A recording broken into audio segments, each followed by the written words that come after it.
from last week. Let's handle it.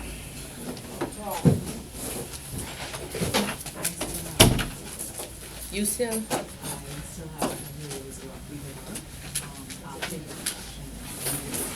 Okay, but this is week what? What week are we in? 5? And I have no grades for some of you. And remember last week I said that your exams, your homework, what have you, is 20% of your grade, and you can't pass the class without that 20%.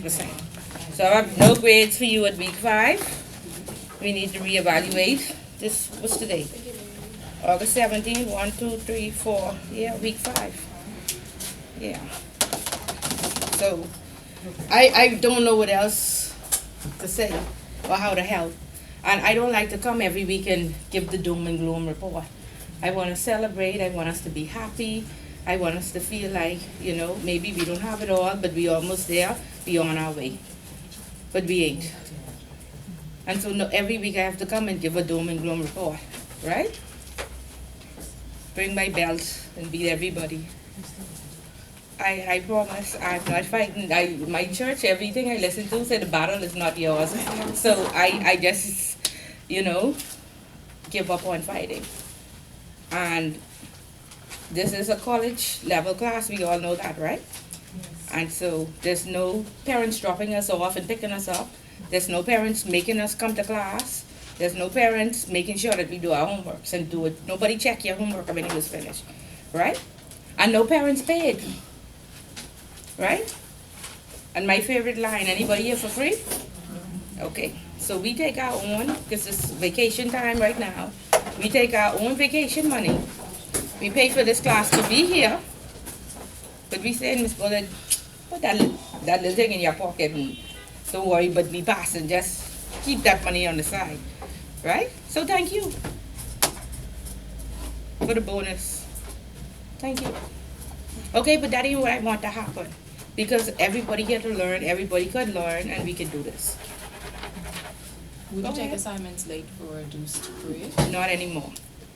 We are at week 5. If you don't know that you want to be here and that you're going to do your assignment on time and be committed, I have all the baby and finish week 5. Be halfway there.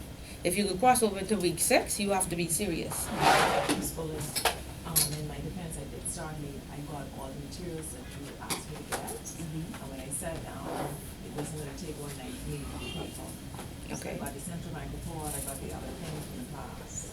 And it's for me to put the information together. I just submitted it to you. I have an idea how to respond. I would just bring what I had today, but I said, you're not that type of teacher. So if I could get it to you on Monday, I can get it. Whatever you Okay. need, that's fine. Okay, I hear you, and I understand that you did start work late, but everybody had 2 weeks to do it. You had the 2 weeks to do it, and this is actually the 3rd week. So, again, if I do accept that, I will be marking in a very disappointed. No, but even if it doesn't go towards a grade, even if you can give us the feedback that we're on the right track of understanding, because ultimately it's to prepare us for the exam.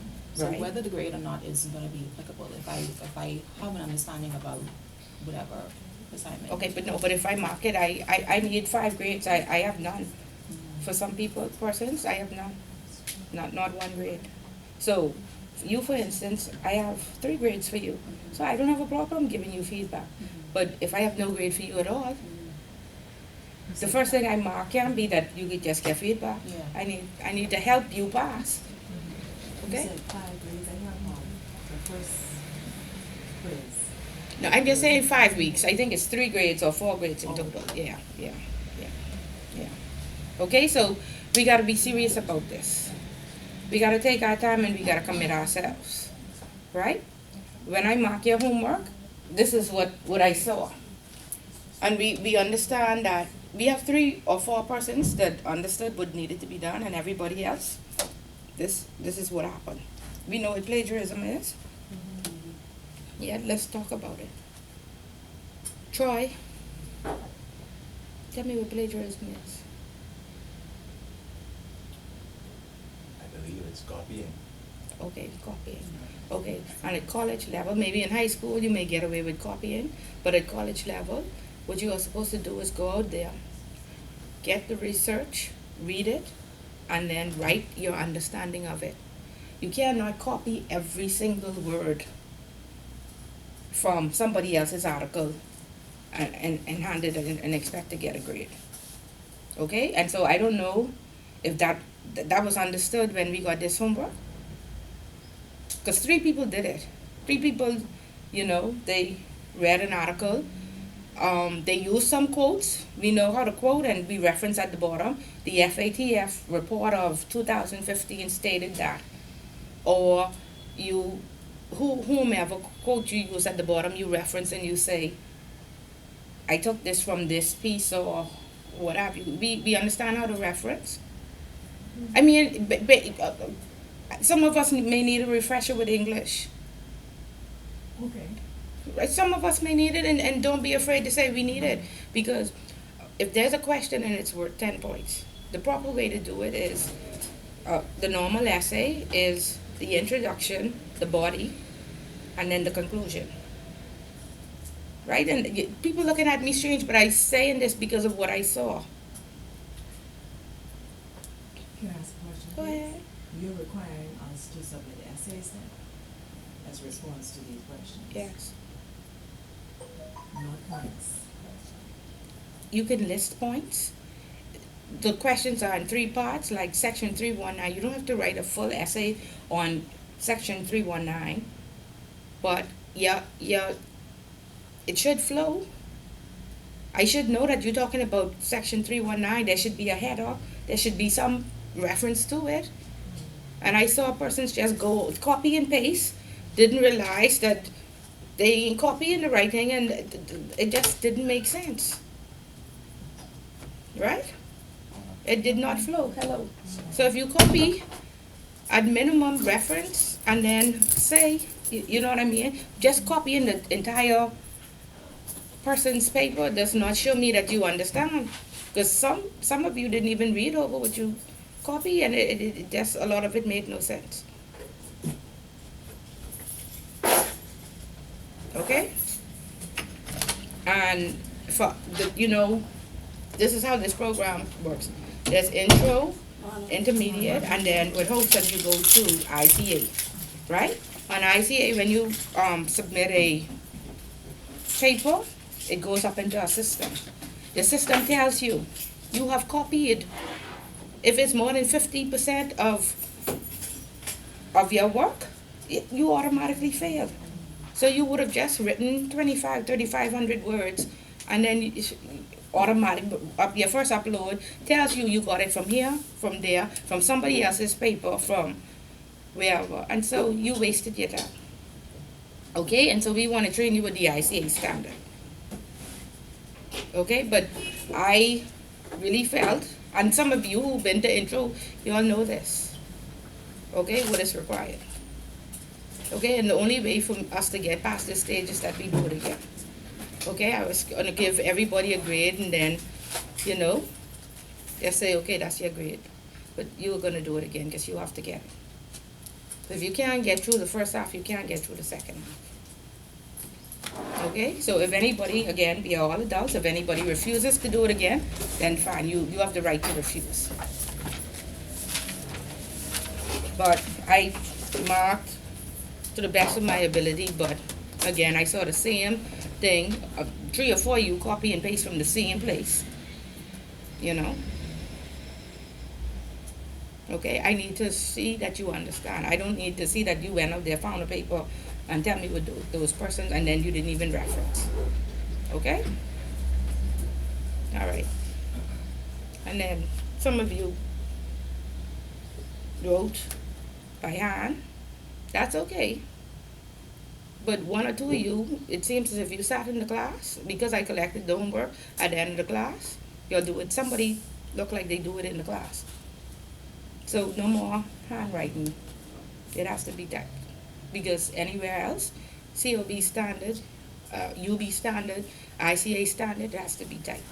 Double space, all sorts of stuff, we ain't gonna get into that, but you might as well practice now, because we want you to be able to perform wherever you go. We don't want to do you a disservice. We don't want you to be left behind. Okay? We want you to get your money's worth. Okay? So no more doom and gloom. I won't come in here next week and say, oh, let's celebrate. We on our way to getting there. Okay? Any questions? No response, nothing? And so this the absolute last late homework. I'm missing a test. I am not prepared. I just showing up. Question. The homework that we're getting back today, does it have feedback on it to know what we're working on to enhance if we're gonna redo it? Or are you just Well, giving us back the, if you need feedback, you could come to me and speak to me. But the feedback that is there, everything just says copy and paste. So I started to try and grade it. If you attempted to put some of it in your own words, but most persons didn't even do that. So I just have copy and paste and copy and paste. It doesn't show your understanding. Okay. Reality check, some of us have been in school for a long time and we do need Refresher, and that's fine. Yeah, but you have to say, I don't Can we know. get a cheat sheet or something? Okay, just a with, quick referencing thing, because some people require different levels of referencing. Some people require bibliographies, like, some people just require, there's like a quick footnote at the bottom. okay, so there are some papers that persons got 100%. Okay, so I will speak with those people. I mean, because this has to be handed in next week. So I will speak with those persons who got 100% and see if they would share with you what they did. Okay? All right. That's, I mean, I don't know, and what else would you need? What else could help? Well, I guess at the different levels of it, right? If a Mhm. footnote is fine for you, quickly say. Yeah, oh, that's some fine. referencing, you can't just copy somebody's whole, like I said, blatantly, the FATF report was copied and put onto the paper. Now, I would think at this level, everybody knows that that's not No, allowed. but sometimes we would, let's say, we'd use a definition that came directly off the. Your the def- entire answer? Not the entire answer, no, but in an essay, there's different parts of the Okay, essay, let's just yeah, say, yeah, yeah. and we want to use a particular line. Part of it, okay, for the Footnote is for the fine. weapons proliferation question, everybody copied that manufacturing, whatever. Right, there's really no way to twist. So that's twist it fine. around. But you could twist it, or you could make it a little bit. So I accepted in some cases, if you didn't copy and paste your entire answers, there were 4 questions, then I accepted that weapons proliferation question. I was fine. I said, okay, you've proved your understanding. But when the whole thing was every single thing that I could find online or what the book says, then no. Okay, so some persons got, like, for part of it that I mark, I said, okay, this is fair. So some of you don't even have to do the whole thing over. But where you don't have a grade, you look at it and then you submit it along. So, like if you got question 1, if I have a grade there for question 1, and you are comfortable with your grade for question 1, say you got 8 out of 10, you don't have to do that over. You could do question 3, 4, and 5. If you got 3 out of 10 for question 2 or 3, it's up to you. Whatever you submit next week, I will accept, and that will be your grade. But that's your chance to redeem yourself again.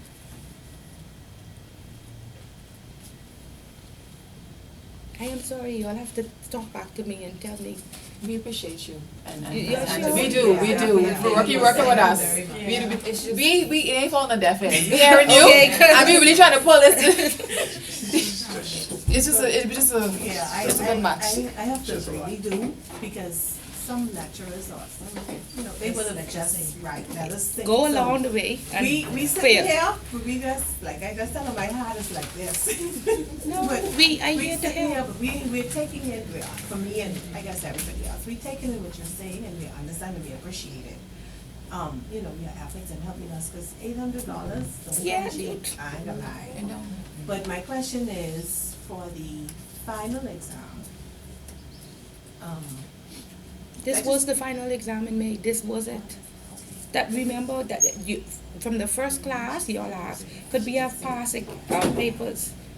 And so the institute doesn't allow me to distribute the paper, but I took these questions from the paper.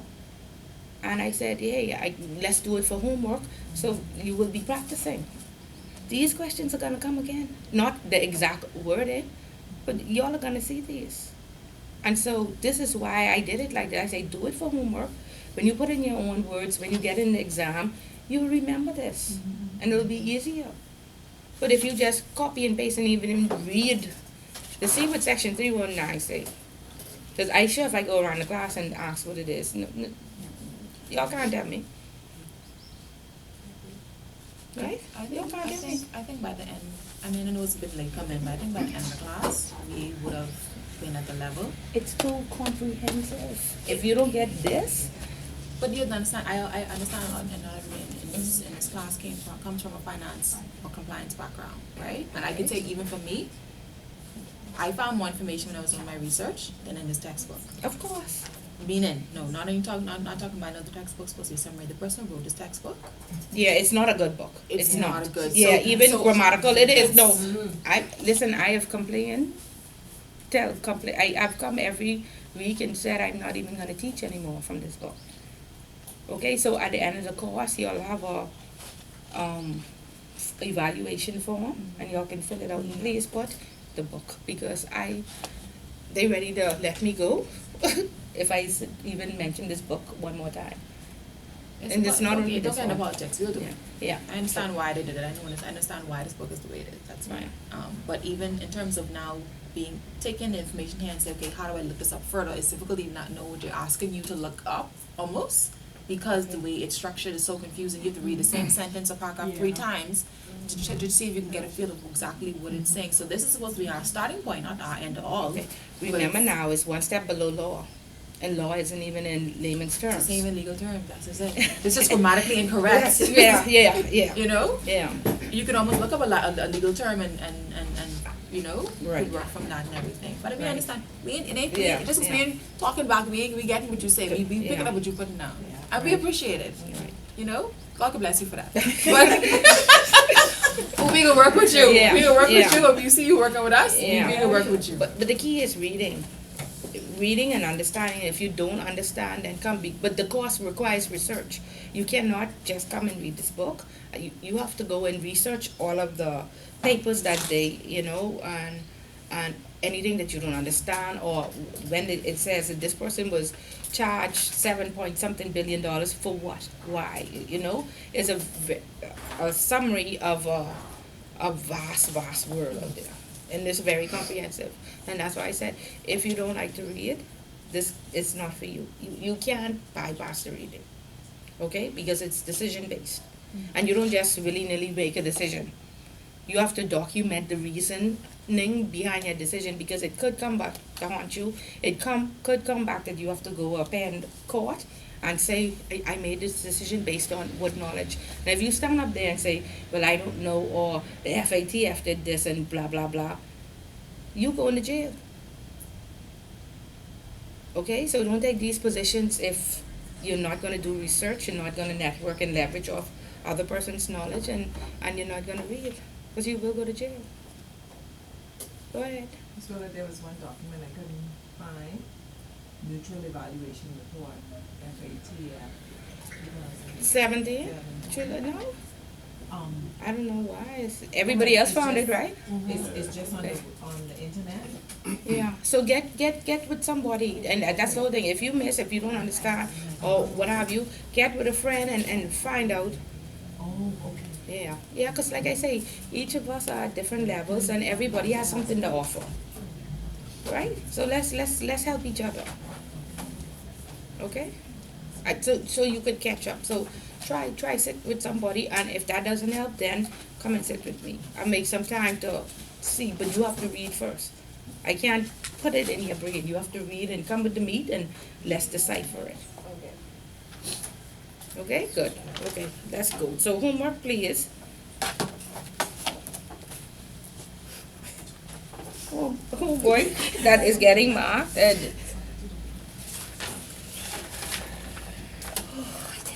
Poor Kelly. I know the battle is not mine. Anyway. Okay, fine. Fine. Let me give this back. So nobody with homework? That's what you just put down. I gave y'all back the question on recommendation 1 to redo. Yeah, we So did you- give it. That ain't the old first. The second quiz that we had. I gave that to you Along all with the last week. IMF recommendations Yes, and yes. that's it there, Miss. Yeah. No, inside the book. That's the one you just picked up off your desk. Oh, okay, cause you all making me crazy now, I like, nobody do it, okay. This the homework, You say next week, no more $100. yeah. Yeah, I read this week too, bro. And you all suffering for the person who sat in this class and answer these questions. I need to Right give you the there. thing I'm too, like, Who the sat in this class question. and answered these You, questions? Troy, you. You? No, it wasn't Troy, I guess. He know better. I could spike him up, he know that. Okay. Yeah,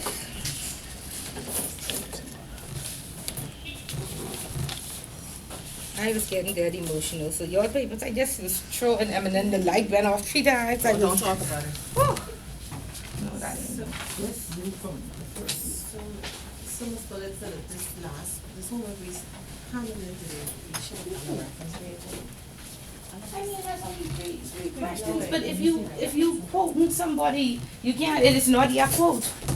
If you quoting somebody, My reference page. you all know what happened at UB, right? No. Tell us, tell them what happened, please.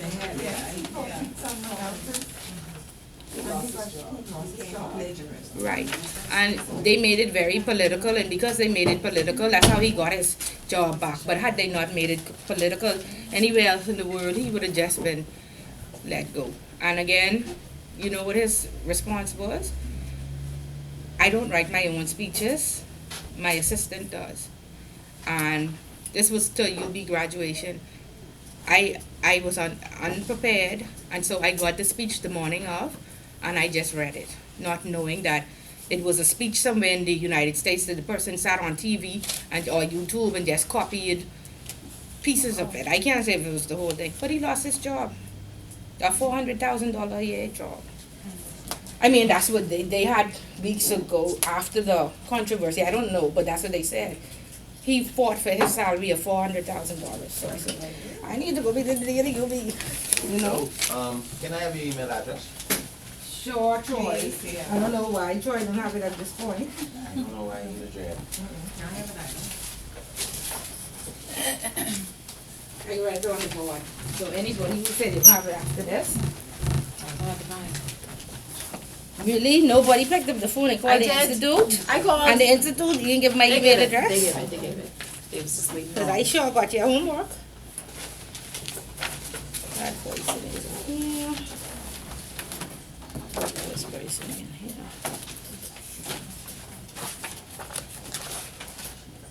So if you don't, I think I did. I divided this one.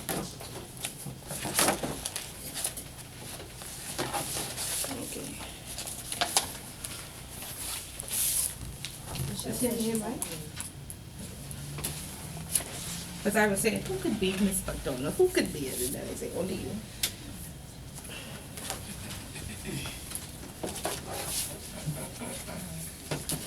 The light was off when I'm at yours. I think it was to sell off myself full Listen light. to me. The light came on. My light was off again last night. Okay, so We're trying to if be you consistent. happy with your grade, come back and give it to me at the end. If you're not gonna do it over, just come back and give it to me at the end. If not, next week, with no more excuses, please. I still doing this over.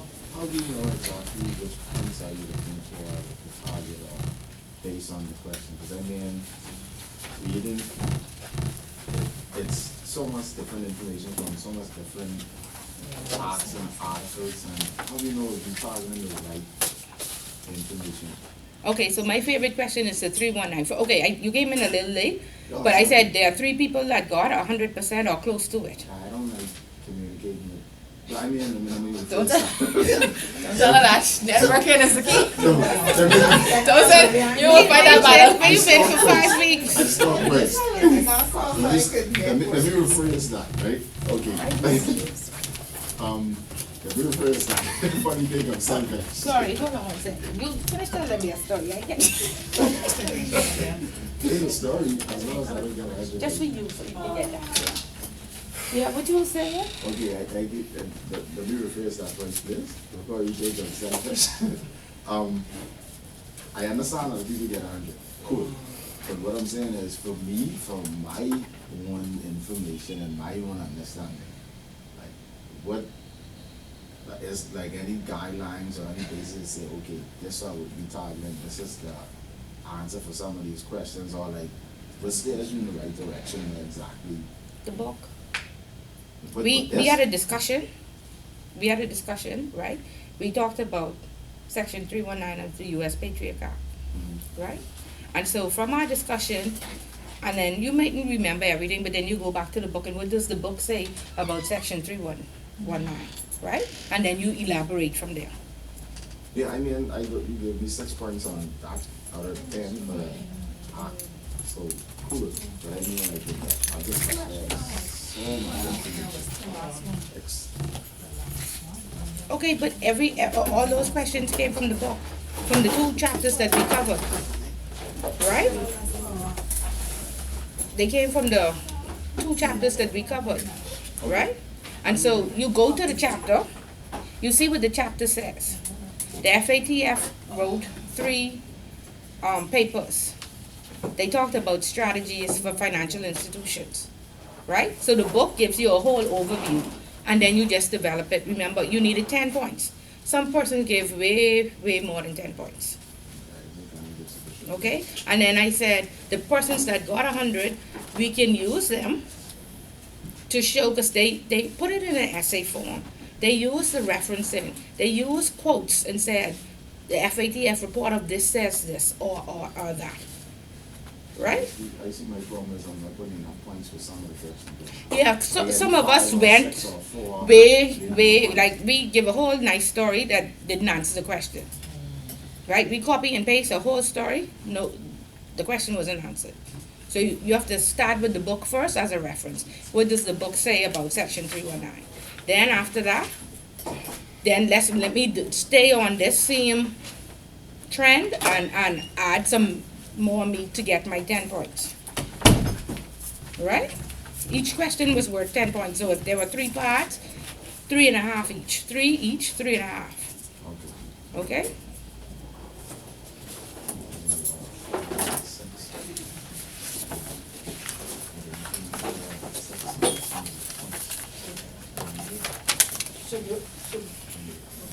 Right, so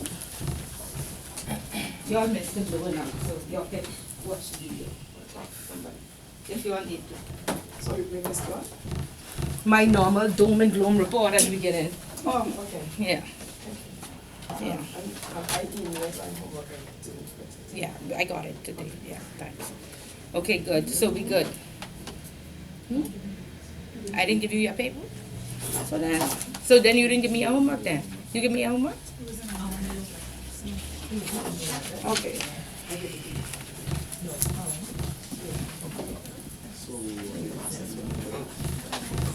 Okay, so we good? Give me some more feedback. So that's enough guidance, or you need some more guidance? Like I say, I just need to put more points with some of the things, like there's like 5 points and 6 points and something. Do we need to have answer one question or? One question? Go ahead and do that. Okay, pick a question, because I can pick a volunteer to answer the question. Put a question on the. Not the people who have to do it over. The people who have to do it over, pick a question then. The persons who don't have to do it over, Discuss the importance of having a robust sanction program. okay. Somebody who got 10 out of 10, come and answer that question, please, or share your answer with us. Comments, eh?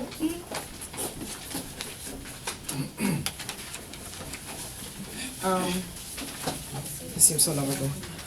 Discuss the importance of having a robust sanctions program. So what I did first was I gave a definition of what a sanction is, so I could get a sense of what it really was, because I really didn't have a good sense initially, and to even say what the terms robust sanctions itself means. I don't want to read it because it's a lot.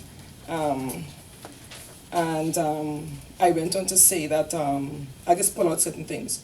For sanctions to work, policymakers must attempt to impose not just sanctions for sanctions' sake, but for it to actually be something that is actually effective. One of the things I spent a lot of time doing is looking at different sanctions that has been imposed on different countries. So I pulled out countries like Iran. I spoke about sanctions in Burma. I spoke about the advantages and the impacts of having a good sanctions program. It's not one thing to just have a sanctions program, but to also make sure that you have timeliness, you know when to come out. It's supposed to just keep on a process of sanctions, and there's no real impact. I believe I used Venezuela. I may have used Venezuela in this question or in another question. I also spoke a lot about sanctions in Russia. For me, the way, without going through the entire answer, that I approached the question was I tried to make it as realistic as possible. I really, to be honest, didn't use the book, although I walked in and I heard something about the book. I didn't really use the book because at first when I was doing it from the book, I don't think I truly got really So you just said they use the book as a guide, Yeah, and then go and do your work. Yeah, research. I didn't get the essence from the book, and I realized that the more I read about sanctions imposed in different countries, and the effect of those sanctions, because some sanctions, it just didn't work, it just didn't make any sense. And I understood the underlying aspects of imposing the sanctions, the more I really understood how to answer the question. So I kept coming back to the fact that even though I chose, and I didn't try to go out of control, I chose like 3 different countries, and I really focused on those as much as possible. What helped me with this assignment is that I didn't do the first question first. I think I did the last question first. And there was a lot of research I'm doing the last question, that by the time I got to this question, I understood exactly what to do. Okay. Because if in looking at the assignment, some aspects of it, there is some elements of overlap and some building from one place to the next. So even when I did this other assignment you gave, because of that, I looked at it very carefully to make sure that there wasn't another question that I'll start doing that will give me the answer for next question. For this entire assignment, I don't think I used the book a lot because But if you don't have a reference point and you don't know where to start, you then start with the book, and then you go and do your research. But for this one in particular, I found that it was more along the lines of what is happening out there to actually make the answer actually come alive. Now, with the book, with the other assignment you gave for this week, using the book was to me the best thing. Okay. But for this one, it seemed as if you were asking for so much more for us to be able to really show we understood what we were talking about. That's why I used the book. Yeah, because you gave a lot. Mm-hmm. You gave a lot, so that's why you got full points in the end, because she captured real points. There were short and sweet answers that answered the question. So I don't know if anybody else wants to share. You want to share your answer? Hi, everybody. I would say this. Before I even touch any of the questions, I read everything I thought I needed to read in the book. And then anytime I paused, something in the book paused, like a recommendation or a particular report, I stopped and I bookmarked and I read that before I answered any questions. You can't build off if you don't even know where to start to look. And if I needed to go back to a source, I did that. The next approach I did, I'm gonna read it verbatim, but the next approach I did is I go in almost like a inward movement of the question.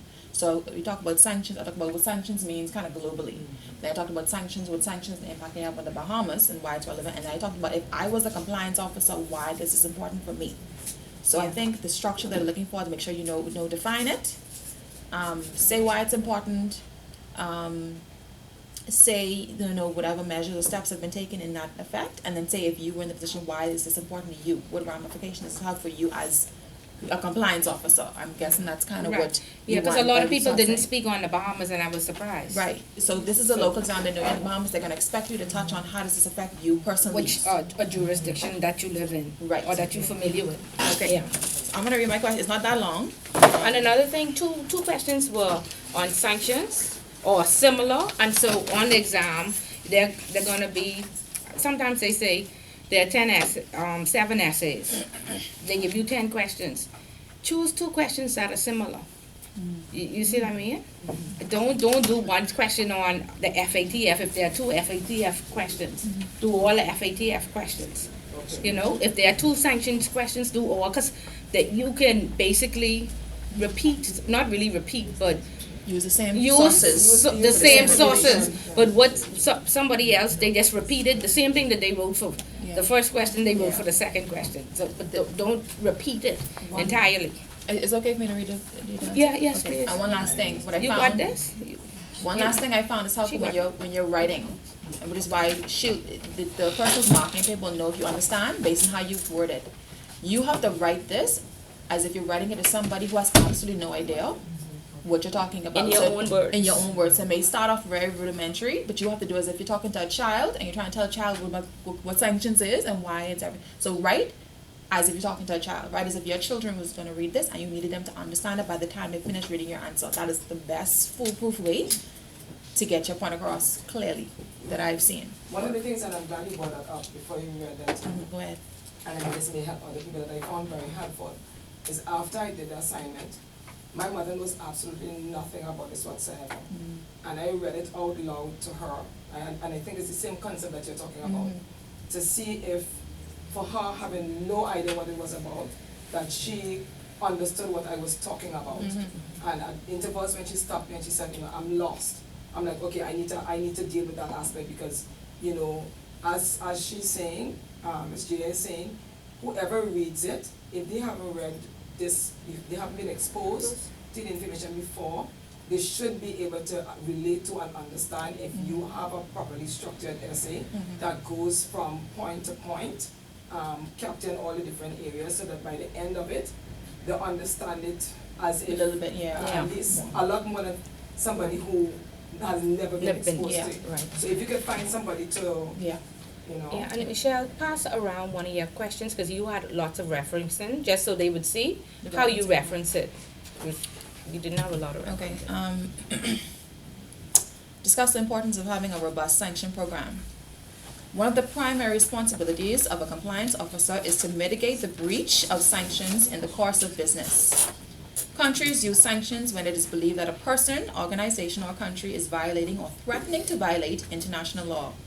Sanctions are used to encourage changed behavior, apply pressure to and/or as an enforcement tool when international peace and security has been threatened by a person, organization, regime, or country.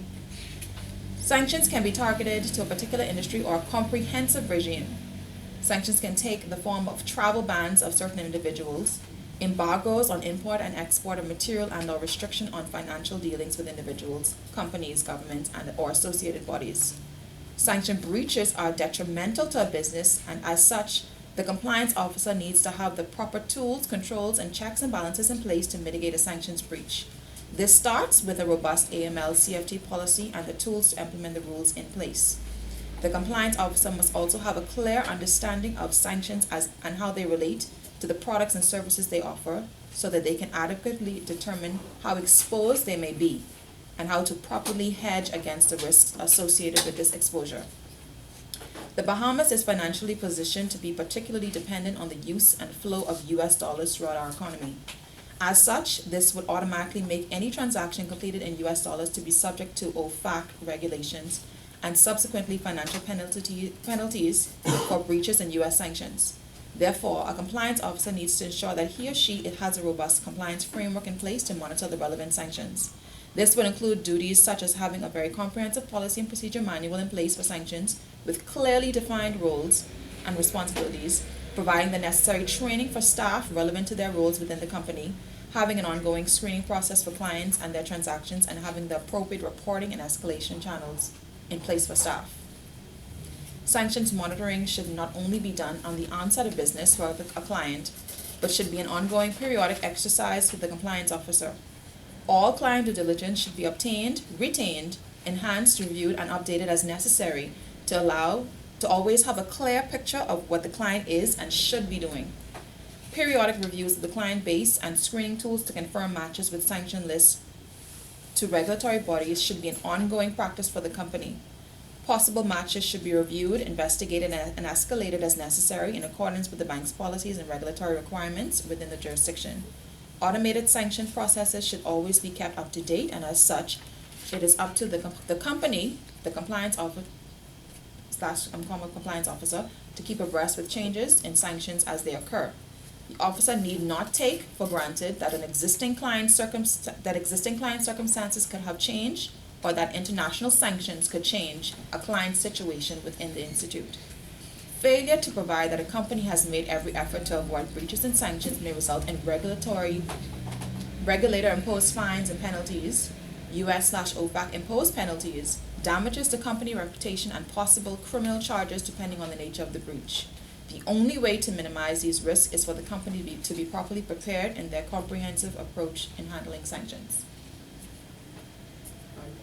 Good. So we see the importance of it, and what could happen if we don't do it. I have a question.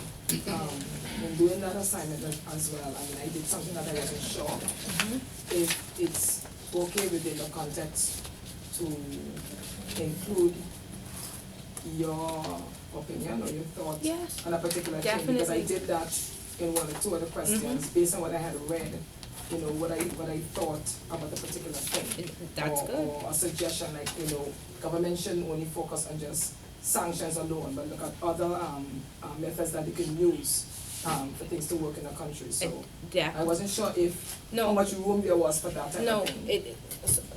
A lot of room, because it shows your understanding, it shows that you recognize that there's an issue, and it shows that there's a gap, and perhaps you could fill it. But eventually, when we go into our financial institutions, yes, that's what we want to do. But these suggestions, it's something prick your brain to say, hey, this is a gap. I may have the answer, you never know. This is where it starts. What I found as well, and I did a lot of research, and what I found as well is after I had done the assignment, even though the assignment was over, because I read so much, a lot of the things that I read has remained. Okay, good. The examples that I read, because I know we're supposed to be looking at the news on a regular basis, and we don't always have the time to look at everything all the time. It's a bit of a challenge sometimes. And I found that in areas where I may have been lacking, where I wasn't paying enough attention to a particular news report, doing the research is like, okay, I know that now. Yeah, and I've heard this on the news somewhere I've heard this before, on the news somewhere, and I can tie it in but now. I can tie it in, and it's not something that I would easily forget. Right. That if I have this, hopefully in the exams, some of these references will still be with me. Right. I also think that what is helpful is to show some sort of chronology if you have an opportunity to do that, to show, for example, Venezuela, we know sanctions with Venezuela has been going on forever, but to also examine what is happening now, what is happening today, what Trump is doing, why he's doing it in which countries, so that you can show some sort of relation between, how sanctions were working at that point in time and what is being done now, and if the impact is the same. So as much comparison as possible also shows that you are abreast of the current events of what's happening today. In the past. Right, and that means you understand. Yeah, and then when you go out to your networking functions, you can knowledgeably speak to the persons who are there about what's going on, not just shoot off and try and sound good. Learn from the book in terms of terms, because the book gives you a completely summarized view of terminologies. It's almost like practical versus theoretical in a sort of way, so that after you do this, as you say, it's much easier to have a conversation that shows that you really know what you're talking about. Right, and the book is just an eye-opener. The information out there is vast. You have to take it step by step, but because we have to cover so many sections, it's very condensed. Because the laws are vast, the policies and procedures are vast, but we can do this. It is a lot. First class, remember, and I just printed this off, remember, when we talk, we need to go through this. I think we went over this in intro, in intro, we learned that it was a lot. But I think the problem is we're just not sure if we're on the right track, because with my question, discuss the importance of having a robust sanction program. If I didn't ask someone if I was on the right track, I would not have known. So, Okay. I think that's just my problem. It's not one way to answer the question, I think that's the point they're trying to make, like, you and I can have completely different. And Because I think understand that, his answer was completely different from But it's yours, not but he wrong. still got Yeah. full and point. I understand that, but I just wanna make sure that I'm on the right track in answering the Okay, so question. how do I help you? Because I know there's a WhatsApp group. We are supposed to be networking, bouncing ideas off each other. How can I help you? Okay, all What right. did you say? But take advantage of each other. remember when I messaged you, I asked you the question? Oh, yeah, That's how I yeah, was yeah. able to answer Oh, the So, question. right, I so should- that's what, Yeah, right. so She's because in I the wasn't group, sure yeah. if I was on the right track or not. Right, And then right. she was able to help me. Yeah, so in the first instance, you bounce ideas off each other. And then if you, then you do some research and then you come to me. That means you fully don't get it and then, I walk you through it, Okay. okay? But again, you have to learn to network. You have to, be comfortable with asking for help. And then, like I said, don't always be dependent on somebody. Find something that you could give back to them so they don't feel like harassed by you or you always, you know what I mean? So it's a two-way street. You got it one thing, I got it the next. Okay, that's the only way to make it. You won't make it if you sitting down in your financial institution and you're afraid to pick up your phone and call. It's too vast. Okay? And so many different things happen. We have a WhatsApp group. Yes, we do. Speak with Evans. Speak with Evans. Please tell them about your group. So, I think the majority of people are. so the people who are not, But please there's invite about them. 6 or 7 people who are probably not in the group, so. That's the whole class. Well, let me give my email address and give the number, please, or whoever wants to be at it.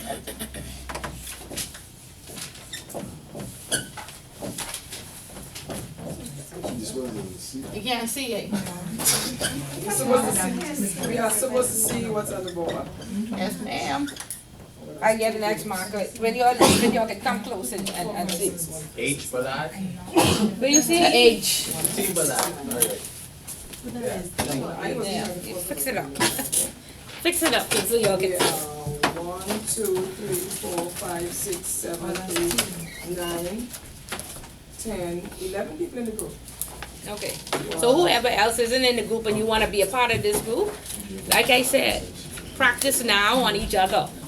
Because you are gonna be very timid when you go out and very intimidated by these persons dressed up in these suits who named CEO and head of this and head of that, and you can't. If you're afraid of each other, you could be afraid of the CEO. You could be afraid of the head of somebody or somewhere, right? So practice. Go ahead. Who? Okay, yeah, I did that in intro. I just gave it to you because remember you had asked a question last week, where do I start, or, yeah. So, you want a copy? Okay. Do you have more copies of what's talking about? Yeah, Michael, how many persons want it? This is I don't know what it is though. you just became the new money laundering reporting officer. Troy, you done been through this, but you could have another copy. 5 ways to help you get started. So it tells you that you need to read the newspaper. It tells you that you need to network. It tells you that you have to go to seminars. How many copies by hand? 1, 2, 3. You still have your copy, or no? We did this in true. Get 10. Yeah.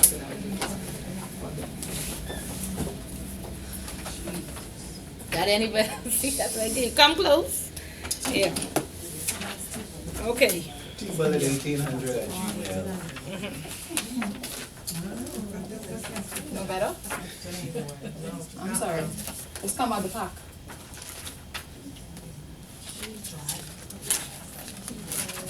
Come on, man.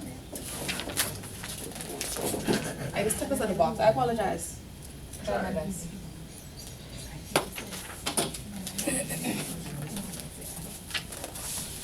Okay. Good, and see, we have to, it's so much, we can't be on week 5, we can't still be dealing with all of that, because that was a lot to digest. Now we going on to the second half, right? And primarily, we don't even, in this course, we don't even give the quizzes and the homeworks and whatever, we go straight through, but that's the only way you'll know where you are. That's the only way you'll know that I understood sanctions, I understood the FATF strategies, I understood recommendation 1, I read our mutual evaluation report, I know that the IMF was here, and I understand what they was here and what they did, right? We get all of that? They could be your exam questions. Okay, and so the next 5 weeks will be fresher in your mind. But if you never got that, and then you forget with that now, because it's so much more now to learn, then you will be behind. And you will sit in that exam and not know what to write or what to do. Okay, so make sure you grasp that. Or spend some extra time reading. Or get copies of the persons who did get full points or full marks. And read that until you understand it, and read it and write it in your own words. Because it will help you in the exam. See, and then the persons are getting 100%, they don't feel challenged any longer. Okay, and I need everybody to be challenged. Or everybody, mid-ground. We have a half getting 100%, half I don't grasp it at all. Okay, so in that WhatsApp group, buddy up, let's find out what we need, and let's keep abreast. It's 70% to pass the course. A lot of persons depend on this 20% with quizzes to help beef up their grade. A lot of people rely on their 5% from attending Rotary, whatever, Toastmasters, what have you. That's the difference between an A and a B. That's the difference. That 5% is the difference between a pass and a fail. I'm telling you, many persons got 65, 64. I didn't get that. You have to attend what? No, you don't have to. But if you want, if you need 5% to make up your grade, that's how you get it for free. How do we prove that you went to the meeting? Because you come stand up here and you share with us, I went to this meeting of blah, blah, blah, and this is what I learned. So somebody, you went somewhere? I did that, but when we did it, most of the people had already left the class. Did you share? I shared it with you because. Yeah, okay, so that's why I say you have to share with the class so you will get your 5%. Toastmasters only have installations right about now. I've been. They only have, They only like installation meetings. okay, Right now, so not did much you join? I'm gonna join. Okay. I book a club, yes. Okay, very good. But right now, about now, because the year is ending, they're installing new officers. Most of the meetings, the speeches aren't really. They're like encouraging the new president how to. So they're not going to share. Okay, so she went to CFAL. Was it CFAL? I'll try and remember because it's been a little while. Is CFAL? Yeah, it's about. Yeah, and by all means, if they give handouts, please bring us a handout or a flyer or something. There's a mix and mingle. There's another thing that's really good too is I go every Thursday or 2 Thursdays a month. Bahama has this mix and mingle thing where they invite mostly people from banks and real estate. It's like about 6:30 in the afternoon. I mean, if you want to get on the list, let me know because I talked to the guy really well. And they're always looking for more people to come because the idea is to bring people so that they could network and make contacts. It benefits Bahama in that they do it in one of their fancy suites and they have it really wonderfully fixed up and wine and cheese and thing. And the whole idea is that we all come from industries where a lot of people have money, and they also give you a viewing of the space, and they give you their cards, and I guess, you can go back to your office and say, look, we have foreign people coming in all the time, these are the things that Bahama has to offer in terms of residences. So it kind of benefits them from that side. And on the other side, all the people who are there, we usually exchange cards and exchange information. And sometimes you find out events that are going on that you didn't even know that is going on because it may not be in your specific sector, but it might benefit you. So I try to go at least once a month to that. About a month ago, so I'm not being put on the spot now to remember something from a month ago with my old brain. I went to CFAL hosted an event at Bahama called the Budget Something Review. So what they tried to do was to invite government officials. I believe Peter Turnquist was there, and I believe John Roll was there as well, to try and break down in a layman way, the aspects of the budget that people will probably read on the papers or read on central bank website and don't understand, and allow the public to ask questions and get clarifications about things in the budget. The most beneficial thing from the event for me was that the people from the Securities Commission was there, and they did an entire presentation on AML. So I thought that was very helpful. I actually took lots of pictures of the slides that they had on the screen, so I could share those slides. I have to make sure they're clear first. Because normally when you go, you go as a representative of your financial institution, Right. and they do want you to come back and make a presentation at work. So the two really helpful presentations were Securities Commission, all of the details they gave on the things, the recent things that they're doing, and John Roll, who I usually find has really good presentations, and he did a lot on digitization, and he spoke about the sand dollar and where they were with the sand dollar project, and where they were with I don't want to say the wrong act, DABA is Bermuda, where they are with the, I forget what that was called.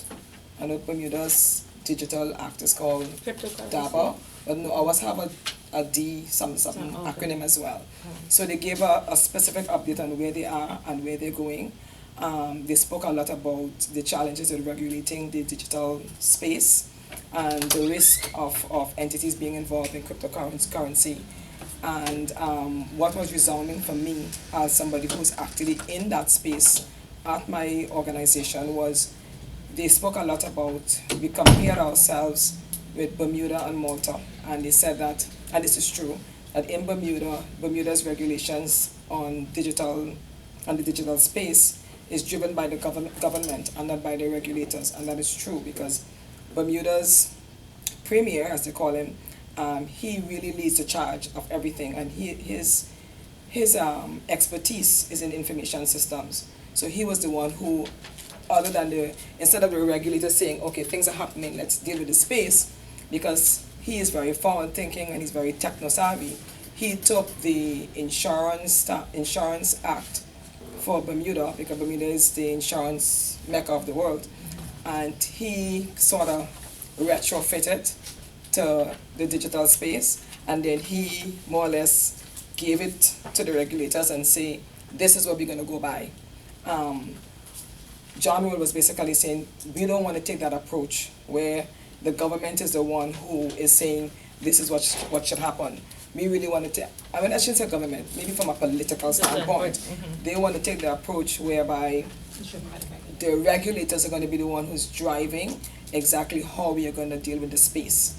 I think that's a very good approach. And They want us to take the approach that the regulators will drive it? But the regulators would drive how the crypto space is regulated. That's what they want to do. But cryptocurrency was created in 1980 something Right. not to be regulated. But it's So you would know. Right, to not be regulated. Because regulation is expensive. You have to put all these things in place. Exactly. You have to hire a compliance officer. It has to be approved. So all this policy and procedure. And so that's what. So the to whole give you a premise good of it. example, when we had our last central bank inspection, it did not include our crypto department. It only included the Delta Bank and Trust. But I would say maybe in another year or so, when the bank comes back, there would be all of the requirements that we have for the regular business operations. We will now be required to meet specific standards as it pertains to our crypto space. So what we are trying to do now is to make sure that the team is out there and goes to events, hear what is happening, so we could actually start preparing in advance of when these things start to be implemented. So, And so the sand dollar, they want to create, if I can say this correctly now, they want to create a Bahamian digital currency. It's just Because remember now, And we're it's good. medium high, and so if we, because we're too cash intensive, and so if we make it a digital, they're probably just gonna use the picture of the sand dollar. That's what you they're know? using, yeah. If- Yeah, they're right, using the just- picture of the sand it'll dollar. mimic the sand dollar. So And they're what probably they gonna did- let the sand dollar project, you know anything about it or no? It's all central bank, so No, I'm not a part of the project anyway. there's a lot of I only know the information on same thing it. that they put out. But, okay, Okay. okay, yeah, but so imagine, US withholding tax being 40%. Right now, I don't know if cryptocurrency is taxed at all, but No, when it's this not. It's regulation not. comes It's in, not taxed. when it comes in, could you imagine the 40% withholding tax that has to go to the Bahamas government? And so therefore, today I would have made 100% off my investment. When this is regulated, now I make 60%, right? So I imagine it'll be treated just like securities. Here's one thing, because I have a crypto, I still don't understand. I understand why it's secure and they don't want to regulate and all that. Where does cryptocurrency get its value from? That's one thing I never could understand, because it's not you don't deposit money anywhere. There's no regulation, there's no bank anywhere, there's no Yeah, storehouse. so- What, it just seems like smoke and mirrors.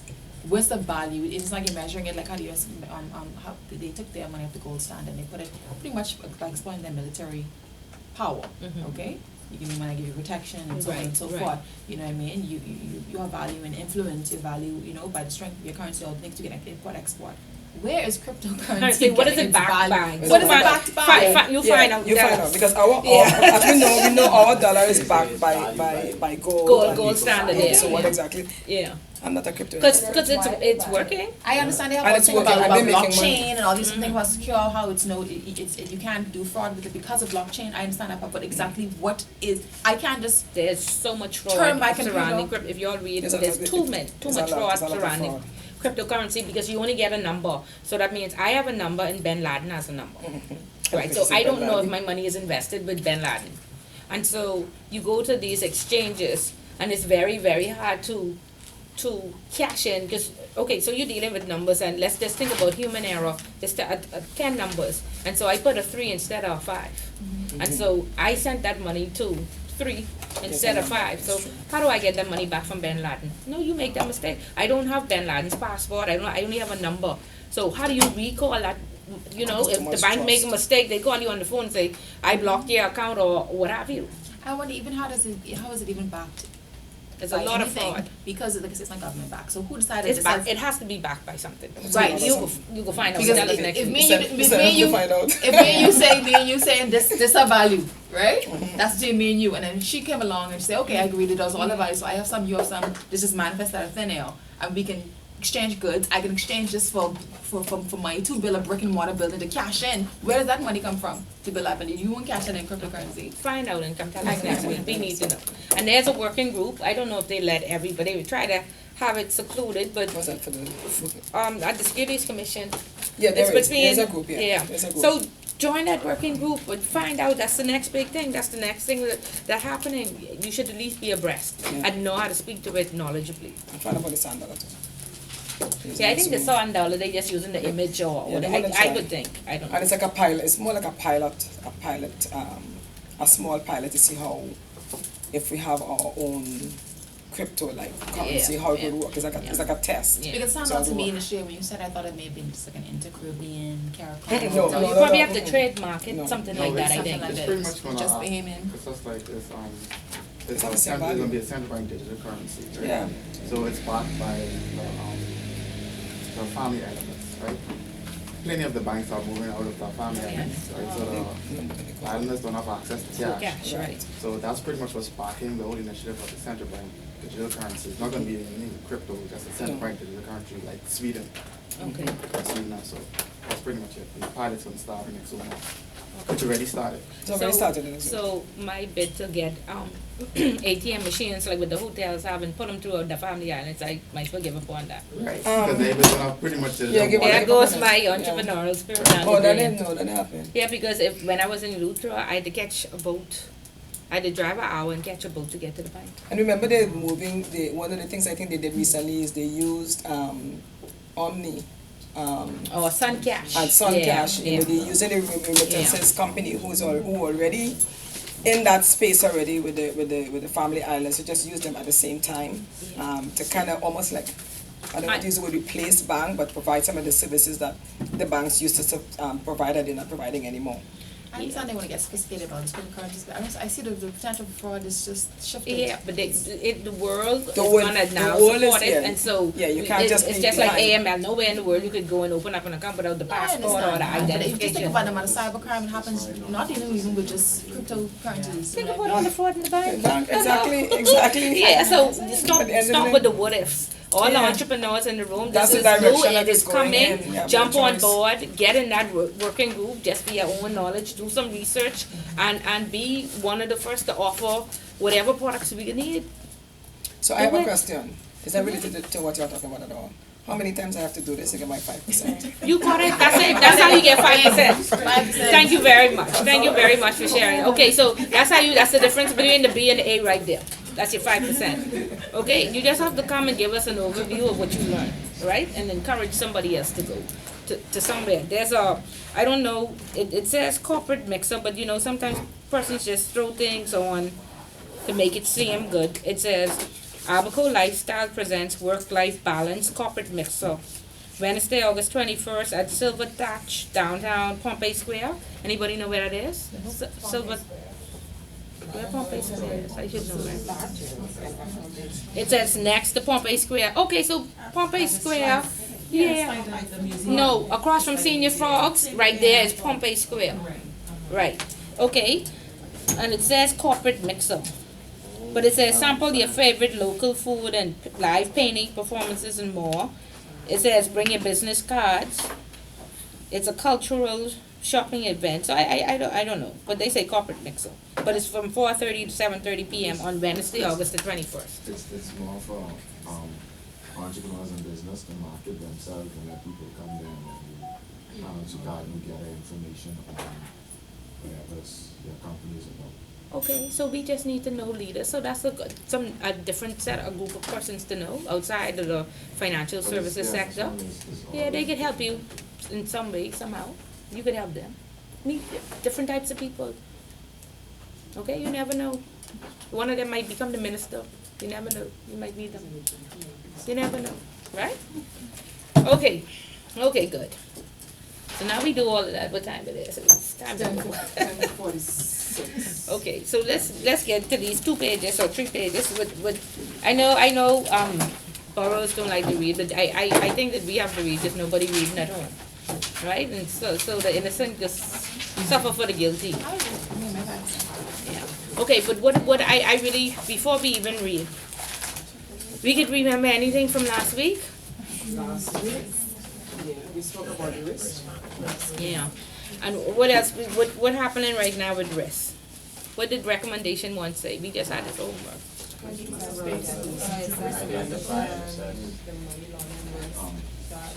They face in the financial sector. And so then what must you do after you identify? You must designate an authority or mechanism to Mitigate the Mitigate the risk. risks, Yeah. yeah. By putting what in place? policies And controls. And so then we talked about risk framework and risk library or the control library, right? So somebody come and I went in detail about the control library, and I think sometimes we need a visual. Maybe the talking, you fall asleep halfway through, or like when I was growing up in church, I just couldn't hear his voice any longer. So, my good pastor. So who come in to give us a visual about the risk library? Because we're talking about risk framework. And what is supposed to happen is you put your risk framework in place, right, for your financial institution. Then you take it down to your regulator, because if it's the number house, you have to take it to who? Who's your regulator? The gaming board. If it's a bank, if it's central bank. If it's an insurance company, okay, good. And the new DMPF things, what I can't ever remember. I said not financial. Yeah, who they going to? The Compliance Commission, and who are they? Who are they? Who's the designated non-financial business professionals. Law firms. Real estate. Accounting. The lawyers. Yeah. Real estate, yeah. Good, so y'all just be listening to me. We do. All right, good. So risk framework is what? What would be in the risk framework? The risk appetite, Right. my risk rating, and my control library, which is my risk assessment, right? So somebody come and tell me what will be in your risk appetite. If you take PEPs or not. Okay, what else? Certain industries you may not take on. For instance, a lot of people don't take on gambling in banks. Okay. Or the adult Adult. business. But you know what? Weapons. I was at an institution where this person provided the technology. He had the technology platform for Pornhub. And I talking about all the people at the choir, they wanted to say, they come to my desk and they send me to hell. And they said, Miss Bullet, that's pornography, that's against the law. Do you know if you take on that business, what type of reputational risk we would face? So what you think? Pornography is not legal here, but it was only the IT Because platform. the computer software. There you go. There you go. But what do you do? You just risk. If you want to take it, you're gonna find out what kind of business he intends to do. You will risk going to hell? That was their basis. Not AML. He has a certification as an IT software person, Yes. I assume. Yes. And he may not only do it with that company, he may do it for somebody else. Who knows? But Yes. the problem is that you might take it on, depending if the money is going to be pretty good. You got to think about your bottom line too. This is the Bahamas, but you probably flag at high risk and monitor his. But transactions. pornography illegal. Where? In Bahamas. Yeah. He ain't making it in the bottom. Exactly. Okay. Listen to me. I had a client So you one going time- on this plane to hell with me then? No, sweetie. I miss renegades. No. I got the fit. It's funny. I I saw a situation where the client was accused of murder, right? Mhm. And that is against the policies of the bank. We can't take money launderers, but murder we can take. No, but y'all shouldn't, because again, right in this policy, AML policy, which is a part of your risk framework that you will submit to the regulators, you put undesirable accounts. And in our policy, it said anybody who is even accused of any criminal activity. Well, I guess that wasn't but he was accused. He was acquitted. I There you think. go. Right? But his money was legitimate. He was, I say, a accountant or something like that. Never any problem with his finances. His finances were quite in order. But he ended up, I think, accused of, the murder of his wife or something like that. And really, besides the fact that his murder, there's nothing in the policy that strictly said that we could not take his business on. Okay, but are you certain about that? Because your AML policy should have, and remember when I talked about where my policy says I don't have an appetite for PEP, but I have 4 PEP governments. I have 4 government accounts, and lady in the box said, but they've been here from 1980 something. I say, yeah, but you have to adjust your policy if you have them. You see what I mean? And if your policy says, this is what I consider an undesirable account, anybody that is accused. Because do you really want to get caught up in, okay, he killed his wife, and now there's going to be a subpoena to freeze that money because Do you think insurance money all of that, and all of that mixed up. And so the bank say, listen, this potentially could lead us into reputational risk or some fines or something, because we never get his passport, we never do this expire, that expire, right? And so the bank says no. The Canadian bank will say, oh, close that out immediately. Like the white major, everybody knows the white major, right? So he had an account. When he come out of jail, he already paid his debt to society. He spent 15 years in jail. Any bank in the Bahamas, except I think the Bank of the Bahamas or Commonwealth Bank will open up an account for him. But he falls into the category of undesirable accounts. Okay, so don't be sure that there's nothing in your policy that says that. No, but I mean, I just saying, go and read your policy on undesirable accounts to make sure if it says anybody accused, then that means anybody accused. Whether you get acquitted or not, it doesn't say. Now, upon acquittal, then he can approach the bank, and then the bank again will make a decision. He's been a customer for 20 years. We've never had any incidences. He was charged with murder but acquitted, but you know what I mean? Then you have to amend your policy or you have to put some letter on file that I got a special approval to open up this account. Okay, so, go ahead. In regards to that, in terms of like with the number boys, with Royal Bank of Nigeria, before they started regulating that, that means you all would next 7 or 8 months and anyone for that. So now that they're regulating them, or attempting to regulate them now, will the banks accept some of the funds? No, they consider it too cash intensive, and so they're high risk. So the Canadian banks won't accept it. Now, I know a particular number house Royal Bank account was for years. But they had their account whilst they was illegal for years, and we saw all the money coming through. But you know the laws weren't enforced because we only had the shell. Now that the laws are enforced and they are legal, the Canadian banks won't take it because they're too cash intensive. So the question that you're saying now they are legal, but I know they're supposed to do like some compliance and gaming costs. Which, Yeah. but They just have to listen. Facebook is unbanked. This ain't just the number boys. Facebook, you all know Facebook. Yeah. Facebook is unbanked because they are unregulated, and that's why they're trying to regulate cryptocurrency, because anybody investing in cryptocurrency will be unbanked. You all know what I mean by unbanked? No, Yes. Okay, so no, you cannot. The banks, because you're not regulated, the banks are not allowed to open up accounts for you. So Facebook is not regulated; they are unbanked. So they, No bank, banks. I don't know, but no bank in the U.S. So I don't know if where else, but just like Island Luck, they're now unbanked, or the number boys are unbanked, but they go to Bank of the Bahamas. Right. Deposit insurance, yeah, but deposit insurance is $50,000. Is it 50,000 per account or 50,000 $50,000 per separate account. per separate account? So Island Luck, best bet is to open up 10 accounts. Yeah. But 50,000, but so $50,000, they made $550 million last year, the number boys in total. It's 8 of them or 7 of They them. gotta spend. They don't have that money sitting up in Bank of the Bahamas. They got accounts everywhere. They got accounts in Malta and Gibraltar. Yeah, so other places in the world perhaps, but for the most part they should be unbanked. But you know what they do? They just bought all the dilapidated banks that had vaults. Exactly. That's all. Think about it. Makes sense. Okay. Then a lot of their spaces are rented to the banks. And at any point they could raise the rent, make them move, because the vault done in there. You know, bank go pay to take that vault and go. But they just bought a dilapidated building with the vault. So there's always, you know what I mean? And so, and Flowers is talking about opening up his own bank. I support it. Again. But That's yeah, not- that's Somebody have to keep the money as a bank, right? He does lending and everything.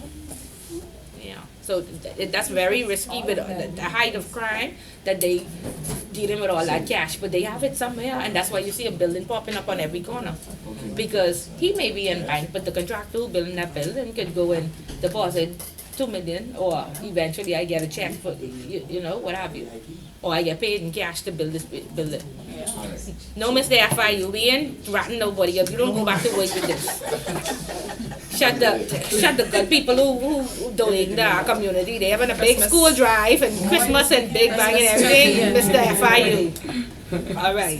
What you saying? I went to speak on the AG, the Attorney General, he just came from discussing with the non-profit organization and regulatories and stuff. Okay, so I've never heard them touch on the gaming with the new regulation and things. So Yeah, you just don't talk about it. You don't put it in the media and it'll slide. Exactly. This is what I'm saying now. So we have Don't bring it up. none of the sanctions that we read in the 40 sanctions speak about the gaming industry or anything, right? Unless I Did you overlooked read the something. 40? No, You I'm sure? asking. No, you was tell up me. You to go read it and tell me. No, I was up to like 32, and I was looking for them.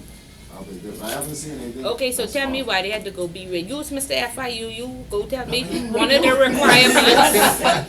How you run in this country? What are the requirements? The reason why I'm here is the intentions of going down. Okay, so they have like 4 ads in the paper right now.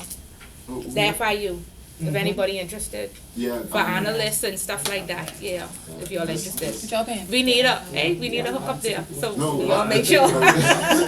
The thing Make about sure. that is, right, they have a lot of civilian staff, they need more officers to come on board. Okay. That's And what- they need more people out of the bank who Yeah. don't have sufficient but that's knowledge, what yeah. The government, Peter Turner just spoke that also, but. Yeah, they did a whole revamp, you know. Yeah. They change out the director, they do everything, and so they putting in proper systems to, Wow. you know what I mean, to function properly. But that's what I'm saying now, so in less than functioning properly, then what would they do when you start to investigate right here at home? What has happened with every other investigation, our judicial system? What's wrong with All you? of a sudden you get it. You're living, what is happening with our judicial system? They can fast track every murder case, Yep. every murderer out on bail. And then when you come on bail, you get killed. And that's the end of your story, right? Don't say that, man, don't say that, I just came out jury duty. So civil cases, my God, 10 years minimum. Okay, that's what happened. But until we get international light shone on us, and then of course we go through the motion and do whatever we need to do to get past right then and then.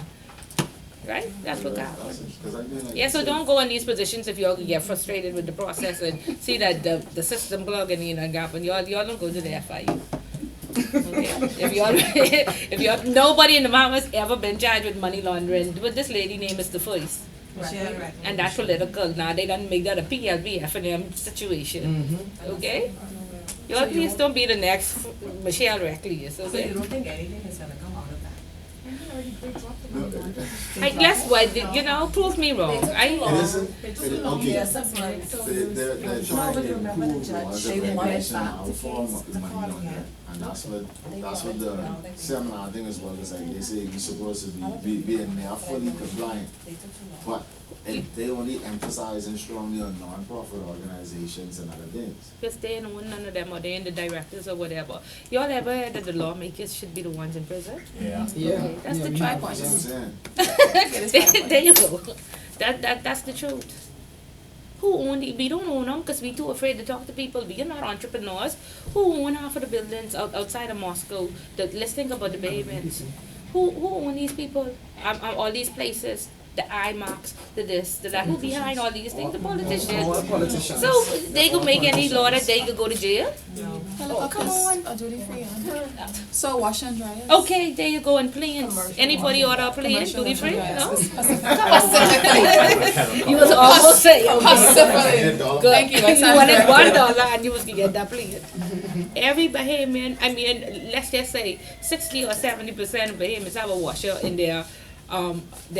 60%, and you could tell me only the commercial washers duty free? Come on, stop. The millionaire needed a tax cut. Really? Anyway, they still better than the other people, but anyway, that's what I think. That's my own personal view. It's up to y'all. I ain't getting in it. But yeah.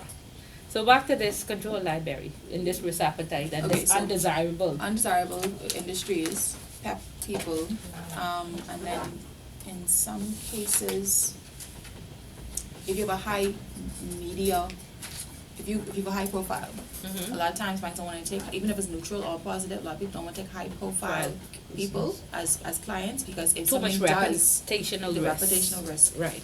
is gonna be, And remember, I told you I was at Royal Bank Trust, 16 years at Royal Bank. We were very profitable. Private banking had closed already, but we closed because we were being sued. Too much reputational risk for the other Royal banks. If we had stayed open every week, we would have been in the media.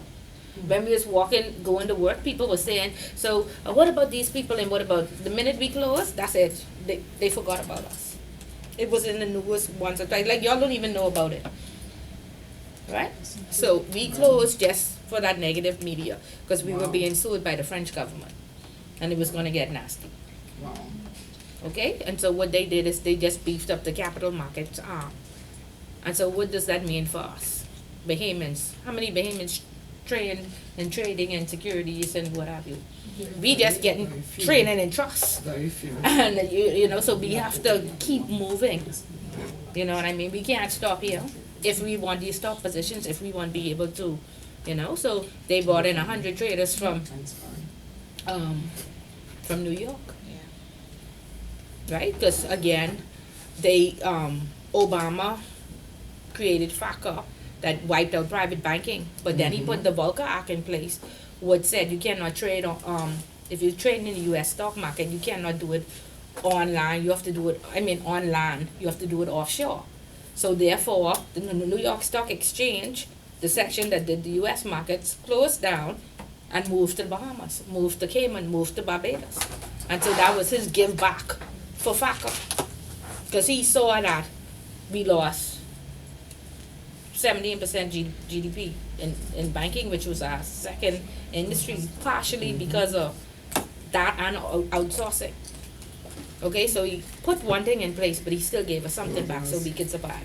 But Bahamians were not trained in trading or capital markets at the point when that happened. So the economy didn't lose as much, but the common person who now was not trained for that type of business. And so then what you have, a lot of Bahamians going to do the Series 7, Right. learn how to trade, whatever, but that's what you have to do. And even if you just do it to trade your own money or to understand the stock market, don't go in this, pay $230 and trade currencies and that foolishness, those pyramid schemes. But really learn, really learn to invest your money. That's the only way to make money now.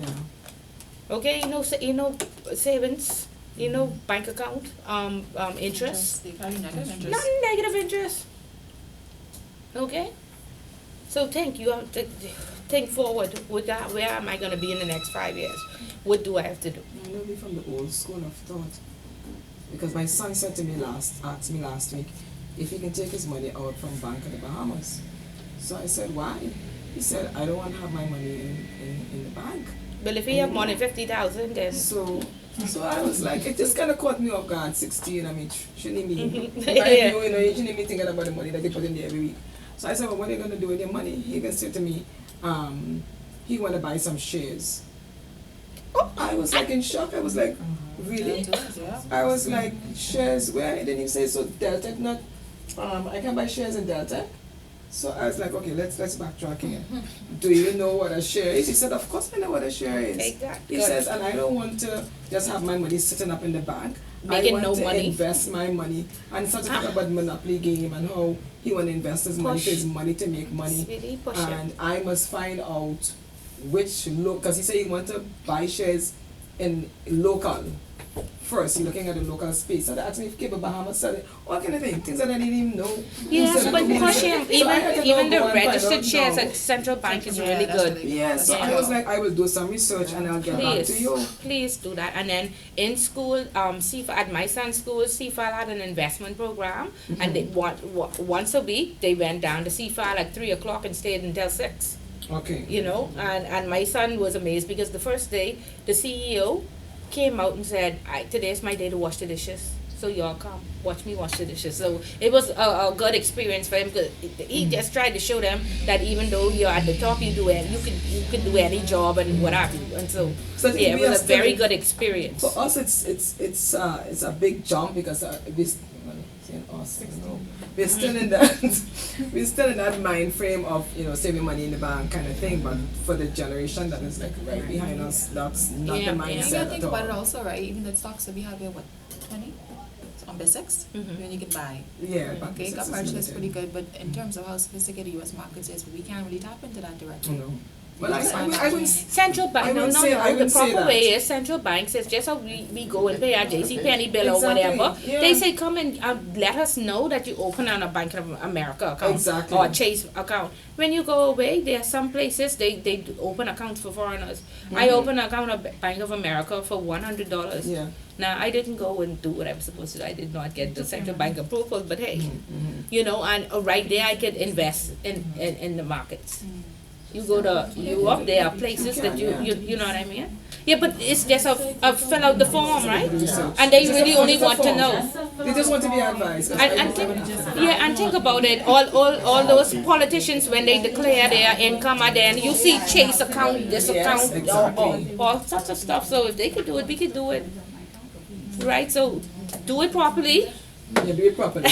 Go and fill out the form and whatever. But it is easy to invest. In fact, Short Trader, you could go down to Short Trader and open an investment account for $500. Now I don't know their rates. No, it right on the end of it on the end of this corner across the road in that building right there. Elizabeth on the Bay. What about this island lock thing starting to do some trading something? Find out about it, and it's, I think they doing cryptocurrency though. You know, investor. I think they go see what they investing in, or see if it's shares. It's a securities, like a security thing, it's not cryptocurrency. It's not cryptocurrency. Okay. Island Luck? I think I think it's Island Lock, it's not no. Yeah, But but I yeah, think I it's saw that. behind. I Yeah. think I saw that. the But owners of Island Lock. right, Yeah. and one of the things they will be investing in is one of the things is Island Luck, and I think also real estate. Okay. Right, but the real estate I think to build the costs more Island Locks Can and be. something. Well, can't be too many already. He already has a real estate worked out. Right. Yeah, so What Okay. about that's places really. like Leno? Yep, Leno, listen to me. The owner of Leno, she worked, one of the ladies, she was in the intro class. Leno, that guy, we talking about my guy, Jones? Jones? Jones is Oh. Leno, right? Yeah, Leno, right. he started off, he's very, very smart. I used to be his supervisor at, Royal Bank 15 years ago. Okay, He's then very he smart. very smart, and he just left from Deltec and then- after another 10 years. Yeah, What position he had at he was head of the Delta Fund Services. right, and he only left because the son.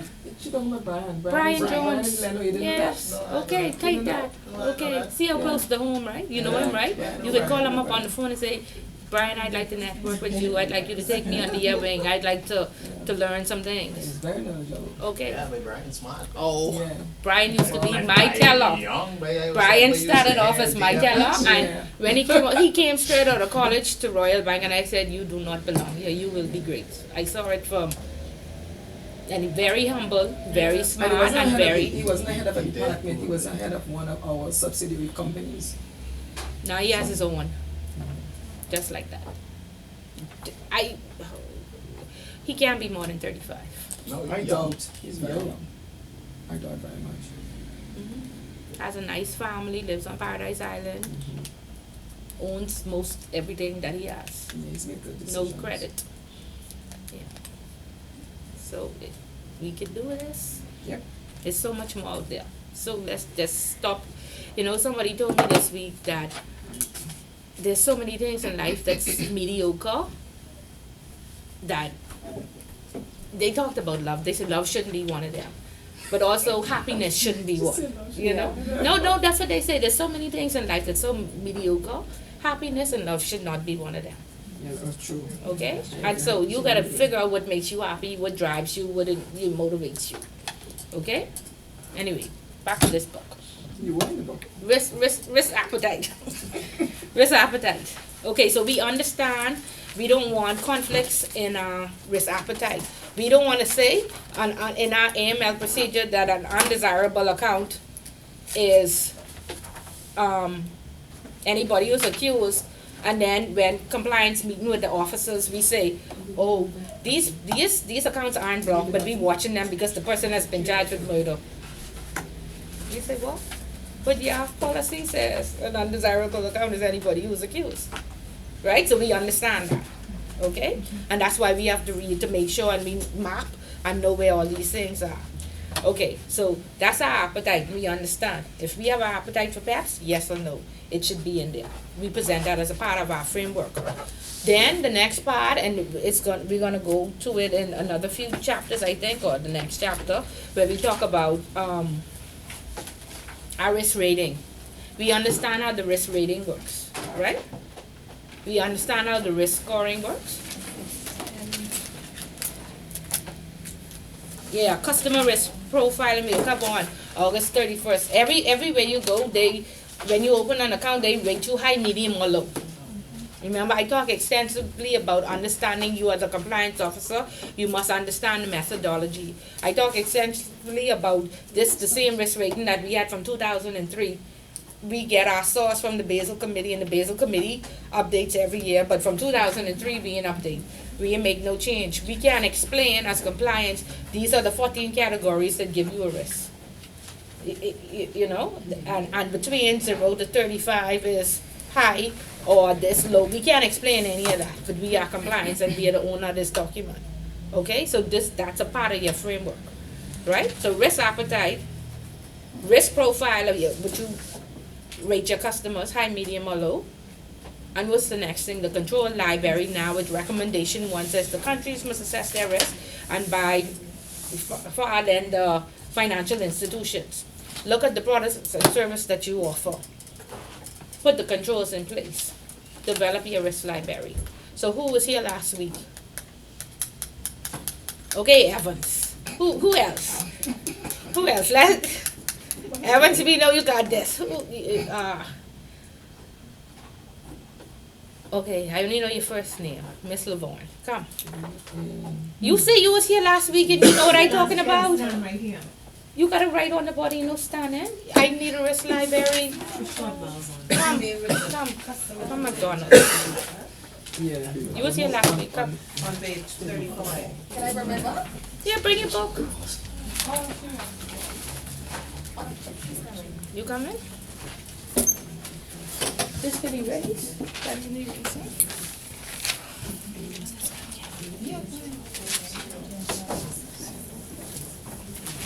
You mean the We just spreadsheet? want to give them a visual. Okay, the spreadsheet. We want to give them a visual so they know, be sure they know what we're talking about. What you doing? You know what you doing? Yeah, you have to have Control library or the risk assessment of your business that's required right now. Now, remember we talked about the credit unions now being fined because they didn't really believe they had to do it. So they just didn't do it. They didn't mean it.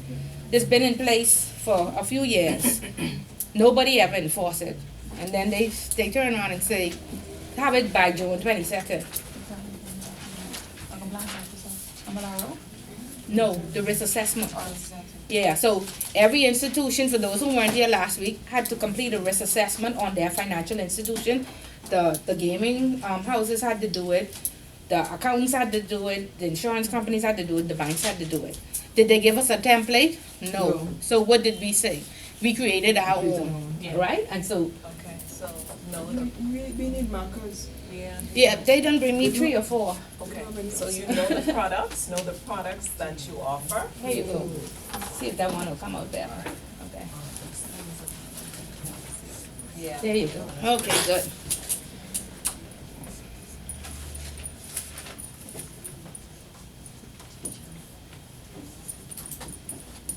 Know the product and service you offer. Okay, so give us one product because we want you to actually do it. So draw a chart. Just a line straight across and 4 columns. Okay.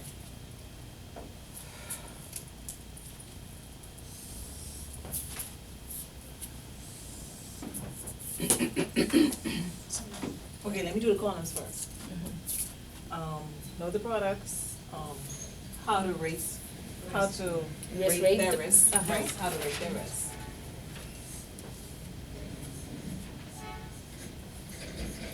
Rating. Have the controls in place, therefore the policies and procedures.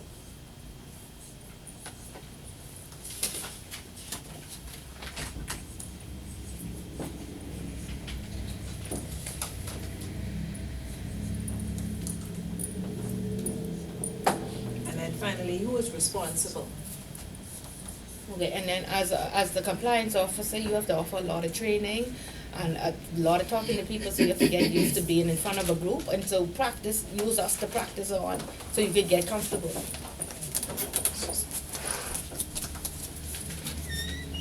Okay,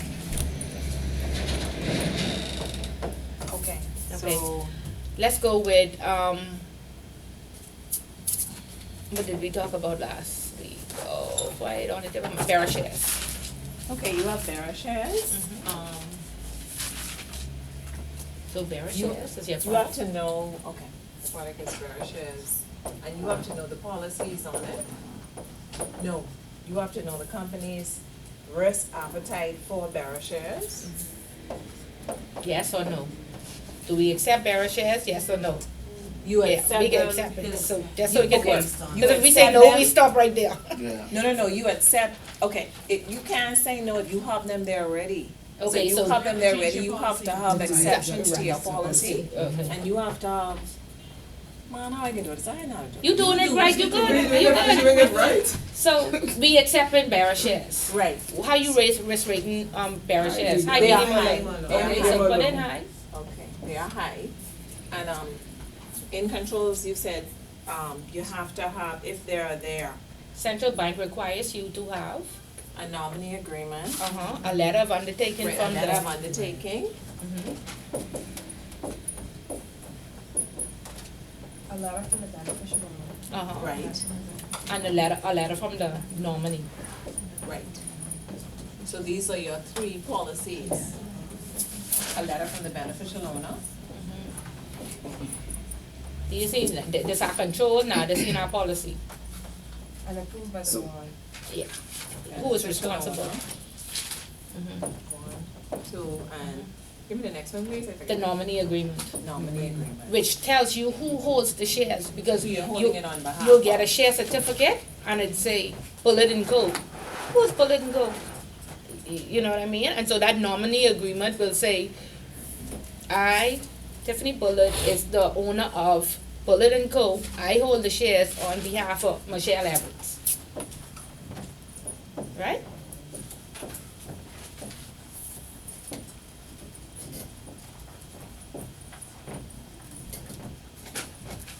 Okay, and then finally, who's responsible? The board.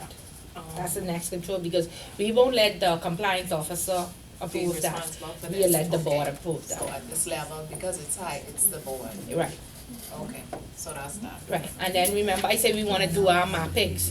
Where is this policy written? Now, you don't have a complete policy on bearer shares, so this will either be in your AML directive or in your account opening, policy. I need some clarity on that. I thought Right. controls referred to your AML policies and procedures, no? No, this is where you will have the control. But the actual control is these three things. You'll just, but you have to Okay. have it written, because when audit comes in, they will ask you, where's your control for, bearer shares, where is it written, what policy is applicable? And I think your AML directive. Oh, cause you won't have a separate policy on bearer shares. You'll Correct. probably have a separate policy on sanctions. Okay. Cause that's bigger. Okay. You Yes, getting it? I think so. Yeah, so you call that the mapping. And then if you want to even be more diligent, because sometimes we map incorrectly, or we just say, give me the letter of undertaking from the BO.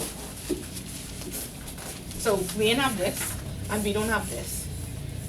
We send this to central bank, and I tell you this what Deloitte could do, and they charging $80,000 for that you can do yourself.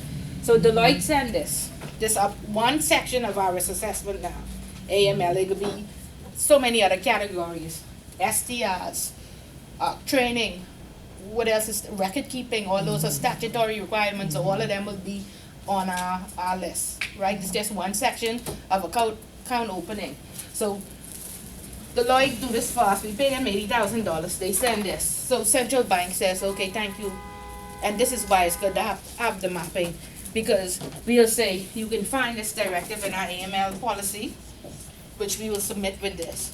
And then central bank will come back and say, your controls are deficient. Please refer to section blah, blah, blah of central bank guidelines. It tells you what is properly required. Right? So we see a little bit of this help us? Yeah, Okay, we can put this in an exam. no problem. Create your control library for SDRs. Create your control library for trust accounts. Complete your control library for correspondent banking. Or for 3 products and services. SDRs, bearer shares, and training. Right? So for correspondent banking, we know that annual training is required, plus the people in the wiring department require additional training. Right? Okay, so we understand risk appetite. You're still looking at me strange, but you sleep.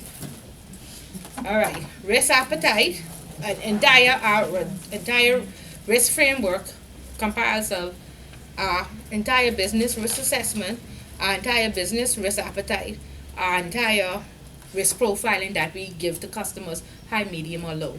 That 14 categories or 10 categories, and we understand and explain the methodology. We know where we get the country rating from, we know where we get the products and service rating from, we know where the, how we rate a bearer share account versus a normal account, right?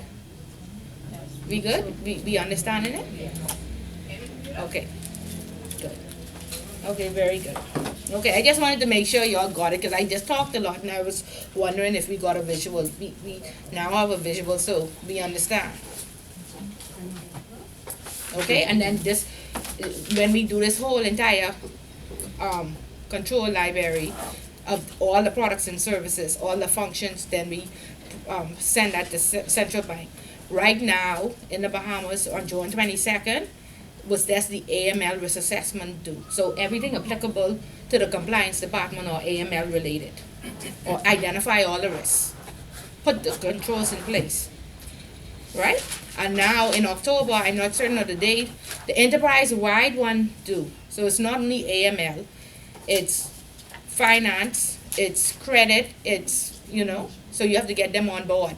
So if you are, I know of 2 credit unions that now have a fine for the first part that was not done. But now the entire union has to be done. So those people need to be jumping on board, because I can tell you that you can't hand in the second part if you don't do the first part yet. Because this first part will be already completed and you just add it. This will be the compliance section, then you add the finance and the credit section. Right? So if you want to do this, you can do the second part. And what month is this? August finish next week? Well, You have 2 months and you're behind from June. So jump on it, get your people in place. You can't get a second fine. Your second fine means that you will be removed. Now this is the first year it is entirely enforced. So you may not be removed this first year, but I guarantee you, next year, you will be removed. Okay, so get with it. No more, I just ain't do it. Just like how some people answer 3 questions out of the 4. Some people ain't handing their homework, and then y'all will be removed. I get like the central bank. I wish I could give y'all a fine. I ain't playing no more. Okay, I wish. People, especially the people who know better.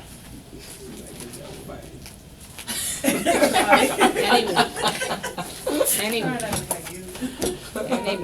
And you ask me, what do you ask me? Was it me? Who do that? You. Anyway, he was sick that week. I said, Lord, I got sick of this. No, but Troy has come a long way, and I am very, very proud of Troy. Yeah. 5 points. And so he had me up here. No, He had me up here, and he kicked me straight down. He had me way up here. I said, boy, Troy getting this, and he threw me right down. I'd like to get back up on my pedestal, please.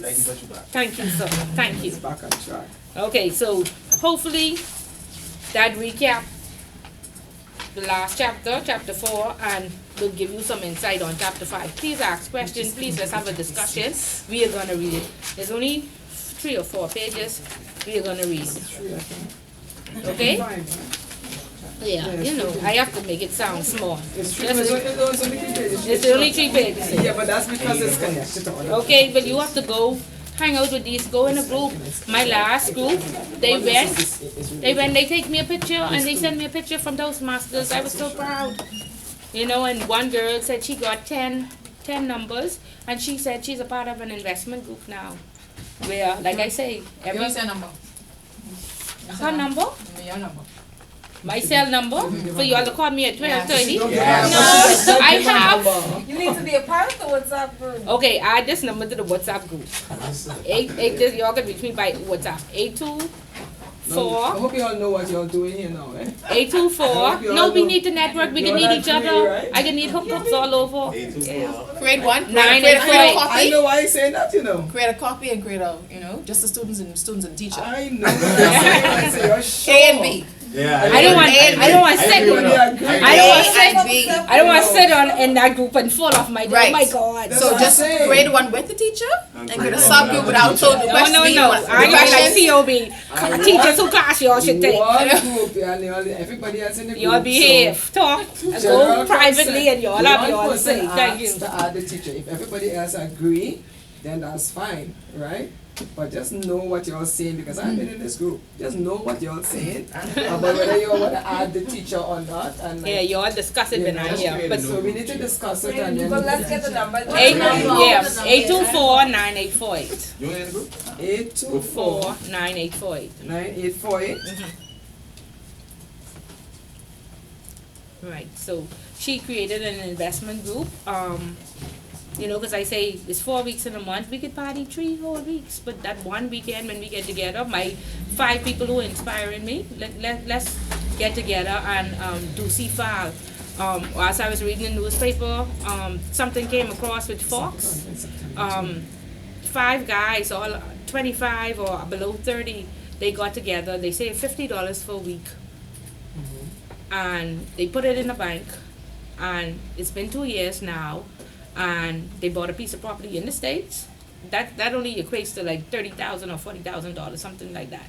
But they bought a piece of property in the States and they put an Airbnb on it. And they divide now the profits into 5. Okay? That's the way to make it. Like I say, when a trailer comes in for the Chinese, it brings in a 40-foot container of bread, costs $500 less than a 20-foot container or a 10-foot container, right? And so every Chinese store in the Bahamas gets bread.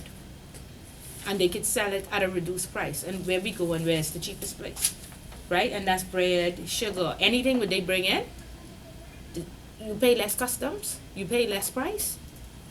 We gotta get rid of this black crab syndrome or we get left behind. It can't be only the politicians who know how to invest and who are the owners of these businesses. We have to work together. United we stand, divided we fall. These sayings that we grew up on, they actually work. Okay, do something. Okay, I developing the future leaders. I say these things because we are gonna become the CEOs and the politicians, and we can't be afraid. So we have to practice now, and then it'll just become a part of us. I'll give you a shout out. Thank you. I remember Miss Bullock. Boy, she wouldn't stop. She said it every week. Miss Bullock. Yes. Who said it every week that she drill it in my skull? And listen, let me tell you all. My first degree is in mortuary science. I'm a licensed funeral director and mortician. Stop making money. What you Okay. doing? Okay. I sit up here. Yes. Okay. People always dying. Okay. That's interesting. And let me tell you, when that first week on that job, I was afraid.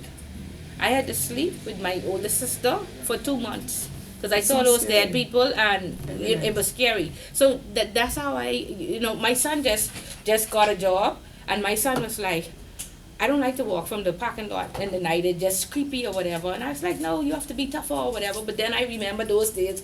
2 months, I had to sleep with my sister until I got used. And so I drop him to work and I pick him up until he get used. And now he irritated about me having his car. So he said, okay, mommy, I can do it myself. But sometimes somebody have to hold your hand and don't be afraid to ask for help. And now, please, I can sleep next to dead people. I like the dead more than I like the living. Oh, no, for true. The living is scarier. With the dead people, you okay. You know what I mean? So, don't be afraid. I know you'll have to warm up, but you have to tell yourself you have to do it. You have to do it. And this is what me in my household now. I've been listening to the Rich Dad Poor Dad guy, the Robert Kowalski, whatever. He said, everybody mesmerized about their phones, right? So he say 1.something billion people in the world on their phones first thing in the morning. So if for you to accomplish your goals, say that I cannot do this until I cannot look at my phone until I accomplish this. And so me and my daughters, who all have this extra weight on us, we say we cannot drink a drink with sugar until we have 3 glasses of water. So of course, we having that sugar craving right away. So my daughter been making me tea without sugar, and I've been saying, what is this? And whatever. But I have to drink at least 3 glasses of water, and then I can go on. So if it's your phone that you roll over every morning, that's the first thing you see, set your goal. I cannot roll over to this phone until I do A, B, or C. Do my research for my business. Do one thing to get my business license. Go network with one person. Get one person's number and start the conversation. My good lady here said she goes to Starbucks. Where I used to work, the girl came every morning and told me, I spoke to Hubert Ingram this morning. Every morning she had a conversation with Hubert Ingram and Hubert Minnis at Starbucks Cable Beach. Now you may not like them because they are F&M, but they are influential people. You can't bring feeling into when you at the bottom. When you at the top, then you say, okay, I don't associate. When you at the bottom, you are with everybody, anybody you could learn from. Right? So some of y'all please go to, if y'all live west, please go there in the mornings. Or to this one. Or Starbucks, you don't know. Some have that kind of freedom to work like that. Listen to me. You don't have You what? gotta dig Some deep. of us have Get a husband, dig deep. children. So you need to make people. What you doing? I don't count all the sheep. How is it not easy? What do you do? I think it's weird. Someone can walk up to each other. You gotta do what you do. You don't have a Starbucks in Freeport. You open the first one. What was you saying? No, for true. Oh my God! You all know how much coffee costs? $8. I never been to Starbucks and didn't spend less than $8 just to drink. They don't have a Starbucks in Freeport. Jump on that. You don't have to worry about Starbucks. There's a little bar in Freeport where all the people from the port and the chamber, I don't remember the name of it. Every time I go, they would have breakfast there every morning. It was like a real political spot. Like Rodney Monk them in McDonald's, or go sit with them. You could learn.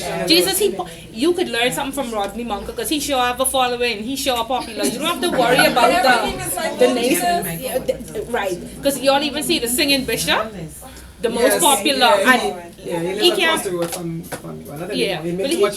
He can't even put a video out. He get followers and likes and whatever. You could learn something from them. Listen to me. The singing bishop used to live in my area across the road in a very regular house, and in the space of a year, that man moved, and you don't want to see where he lives now. Excuse me, he used to live in Cordell Avenue in the Grove in a wooden. Okay, so from there Lean to into the Seabreeze side. to where he is now. In the back of West Ridge. Yeah. And the one in There's nothing you Seabreeze could that learn from right him? now. Nothing? Strategy. Okay, there you go. There you go.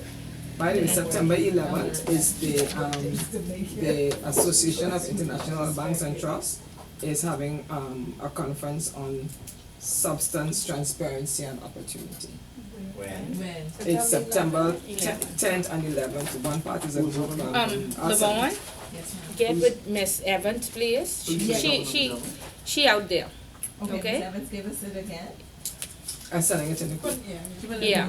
Evans like to go out and meet people, and she is talk as much as me. So you'll go with Evans, and she can start it, and then y'all just be in your way in and throw your little 5 cents in, and then y'all should be okay.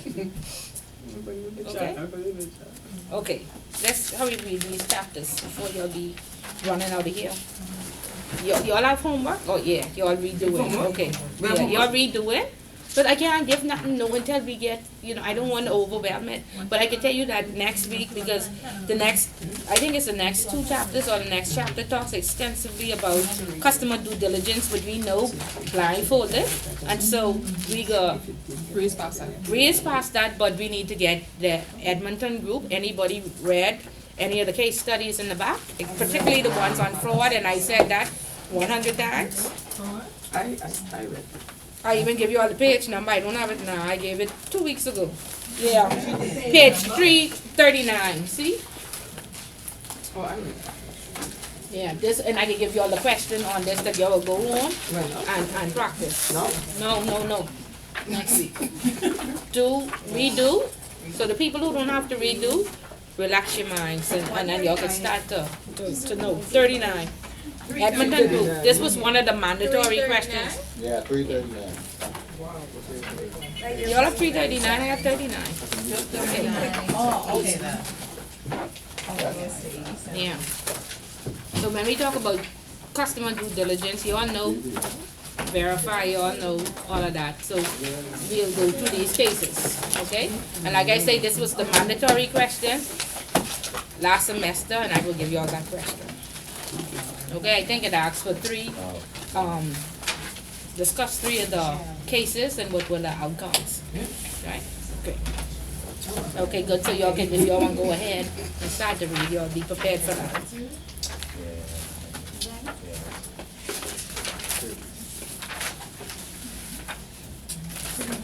Yeah, and when I was talking about risk rating, you all was looking at me like I was crazy. Let me see what chapter this is. Oh.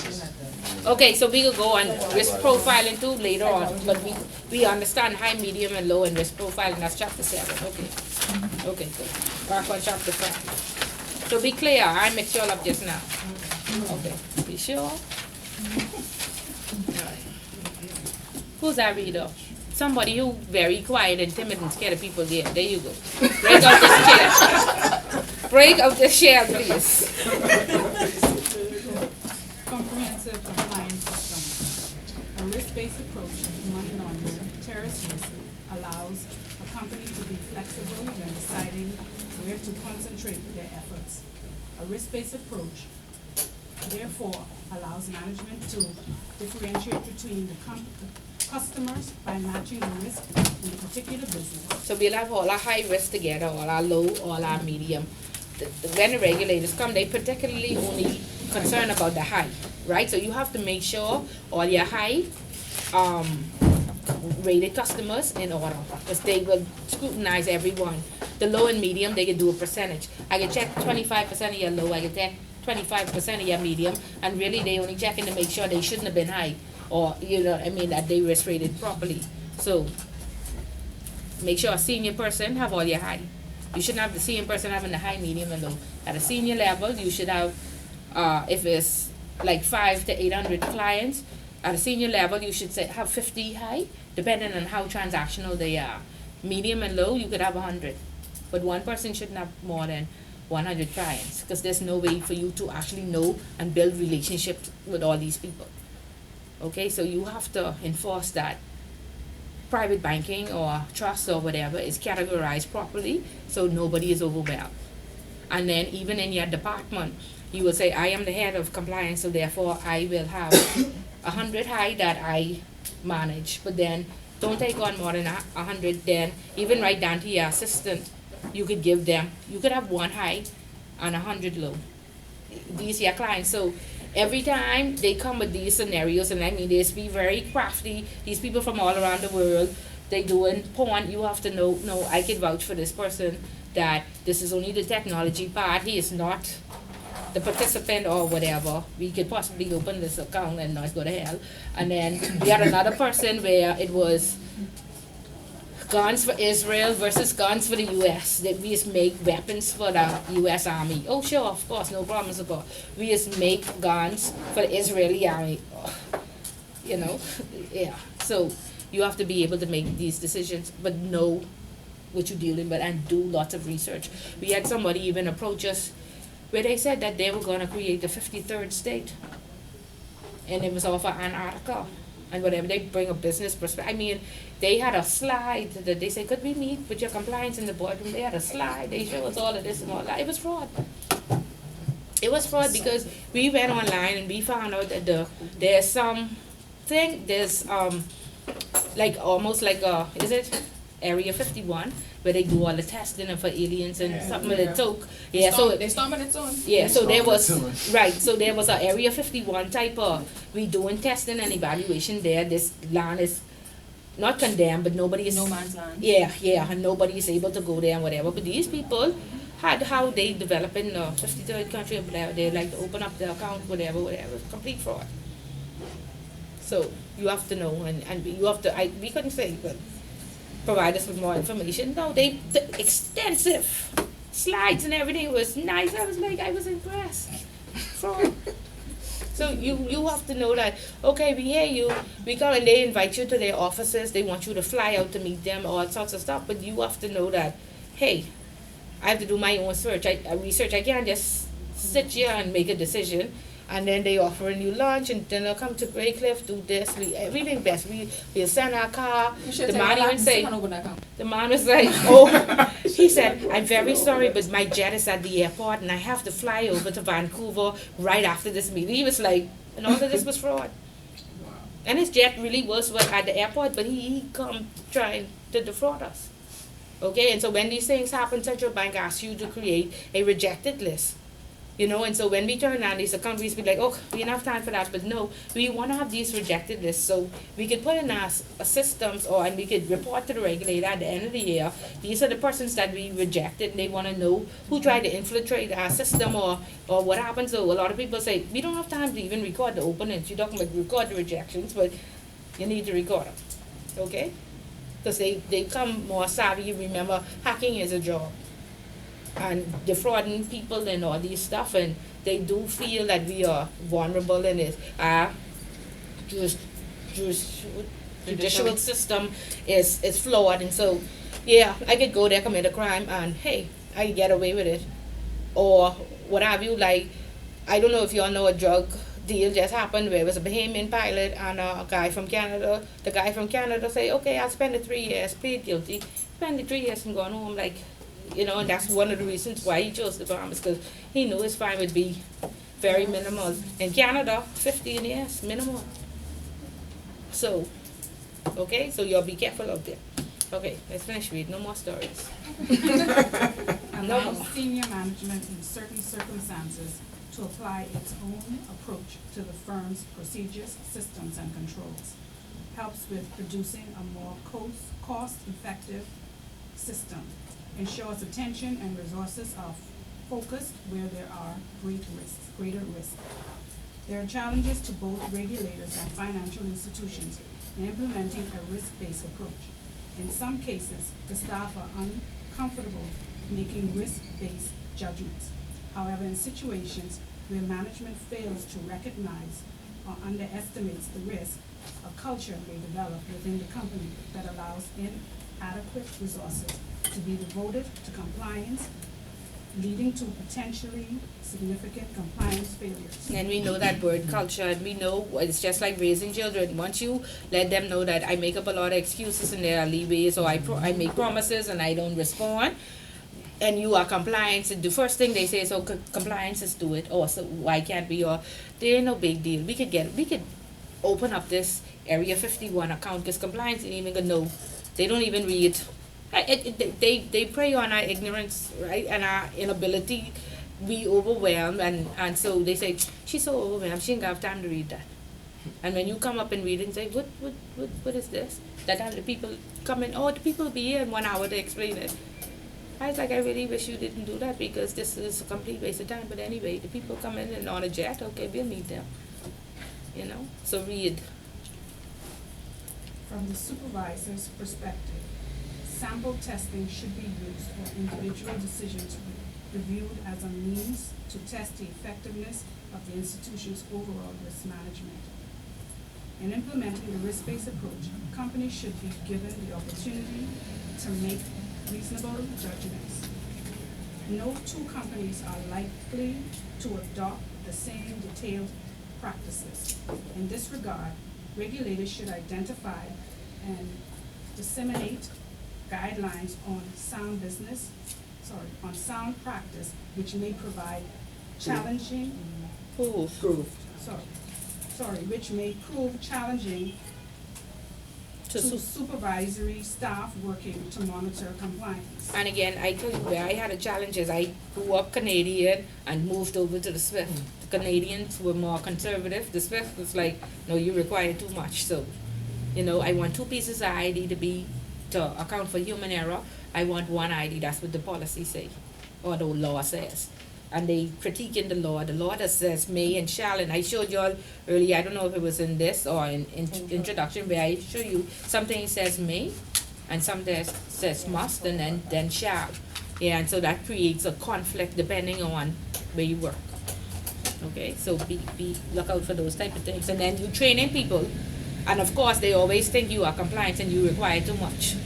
So it's hard when they senior management say, yeah, they do require too much, but you just trying to safeguard the company. Alright?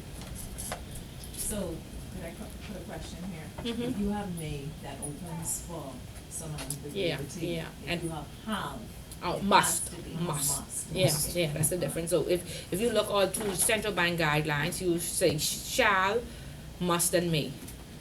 Institutions may do this, Must and may. but trust me, when they don't, administrative nightmare. Yeah. Administrative nightmare. And your job gets much harder. You know. The existence of good practice, guidance, supervisory training, industries, and other available information and materials will assist supervisors in determining whether a company has made sound risk-based judgments. FedF Recommendation 1 obligates a company to identify and assess its money laundering, terrorist financing risk for customers, countries, or geographical area, and products, services, transactions, or delivery channels. The assessment should be documented in order to demonstrate their basis, be kept up to date, have mechanisms for providing risk assessment information to competent authorities and regulatory bodies.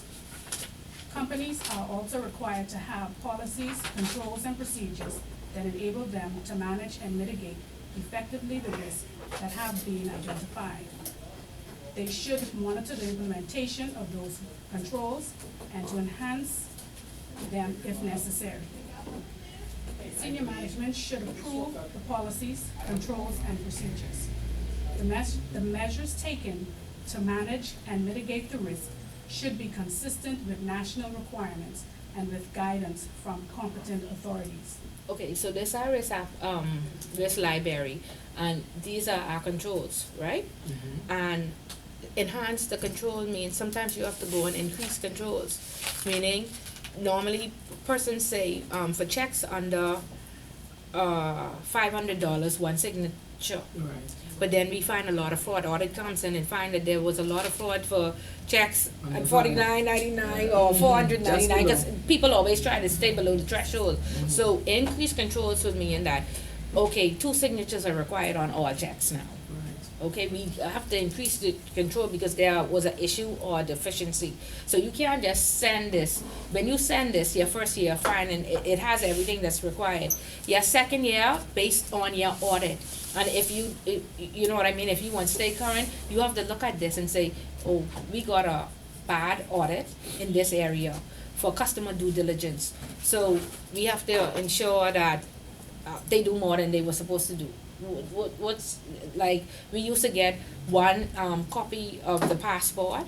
The passports that we have, the copies are not legible. Nobody stamp it true and correct copy. We put it in the system. It ain't in color, so we realize when we print it out, it's a worse copy than we had before. You know, stuff like that. And so you have a deficiency on your KYC or your due diligence documents, and so then you say, okay, so we need at opening 2 persons to sign off on it, or we need 2 copies of a passport.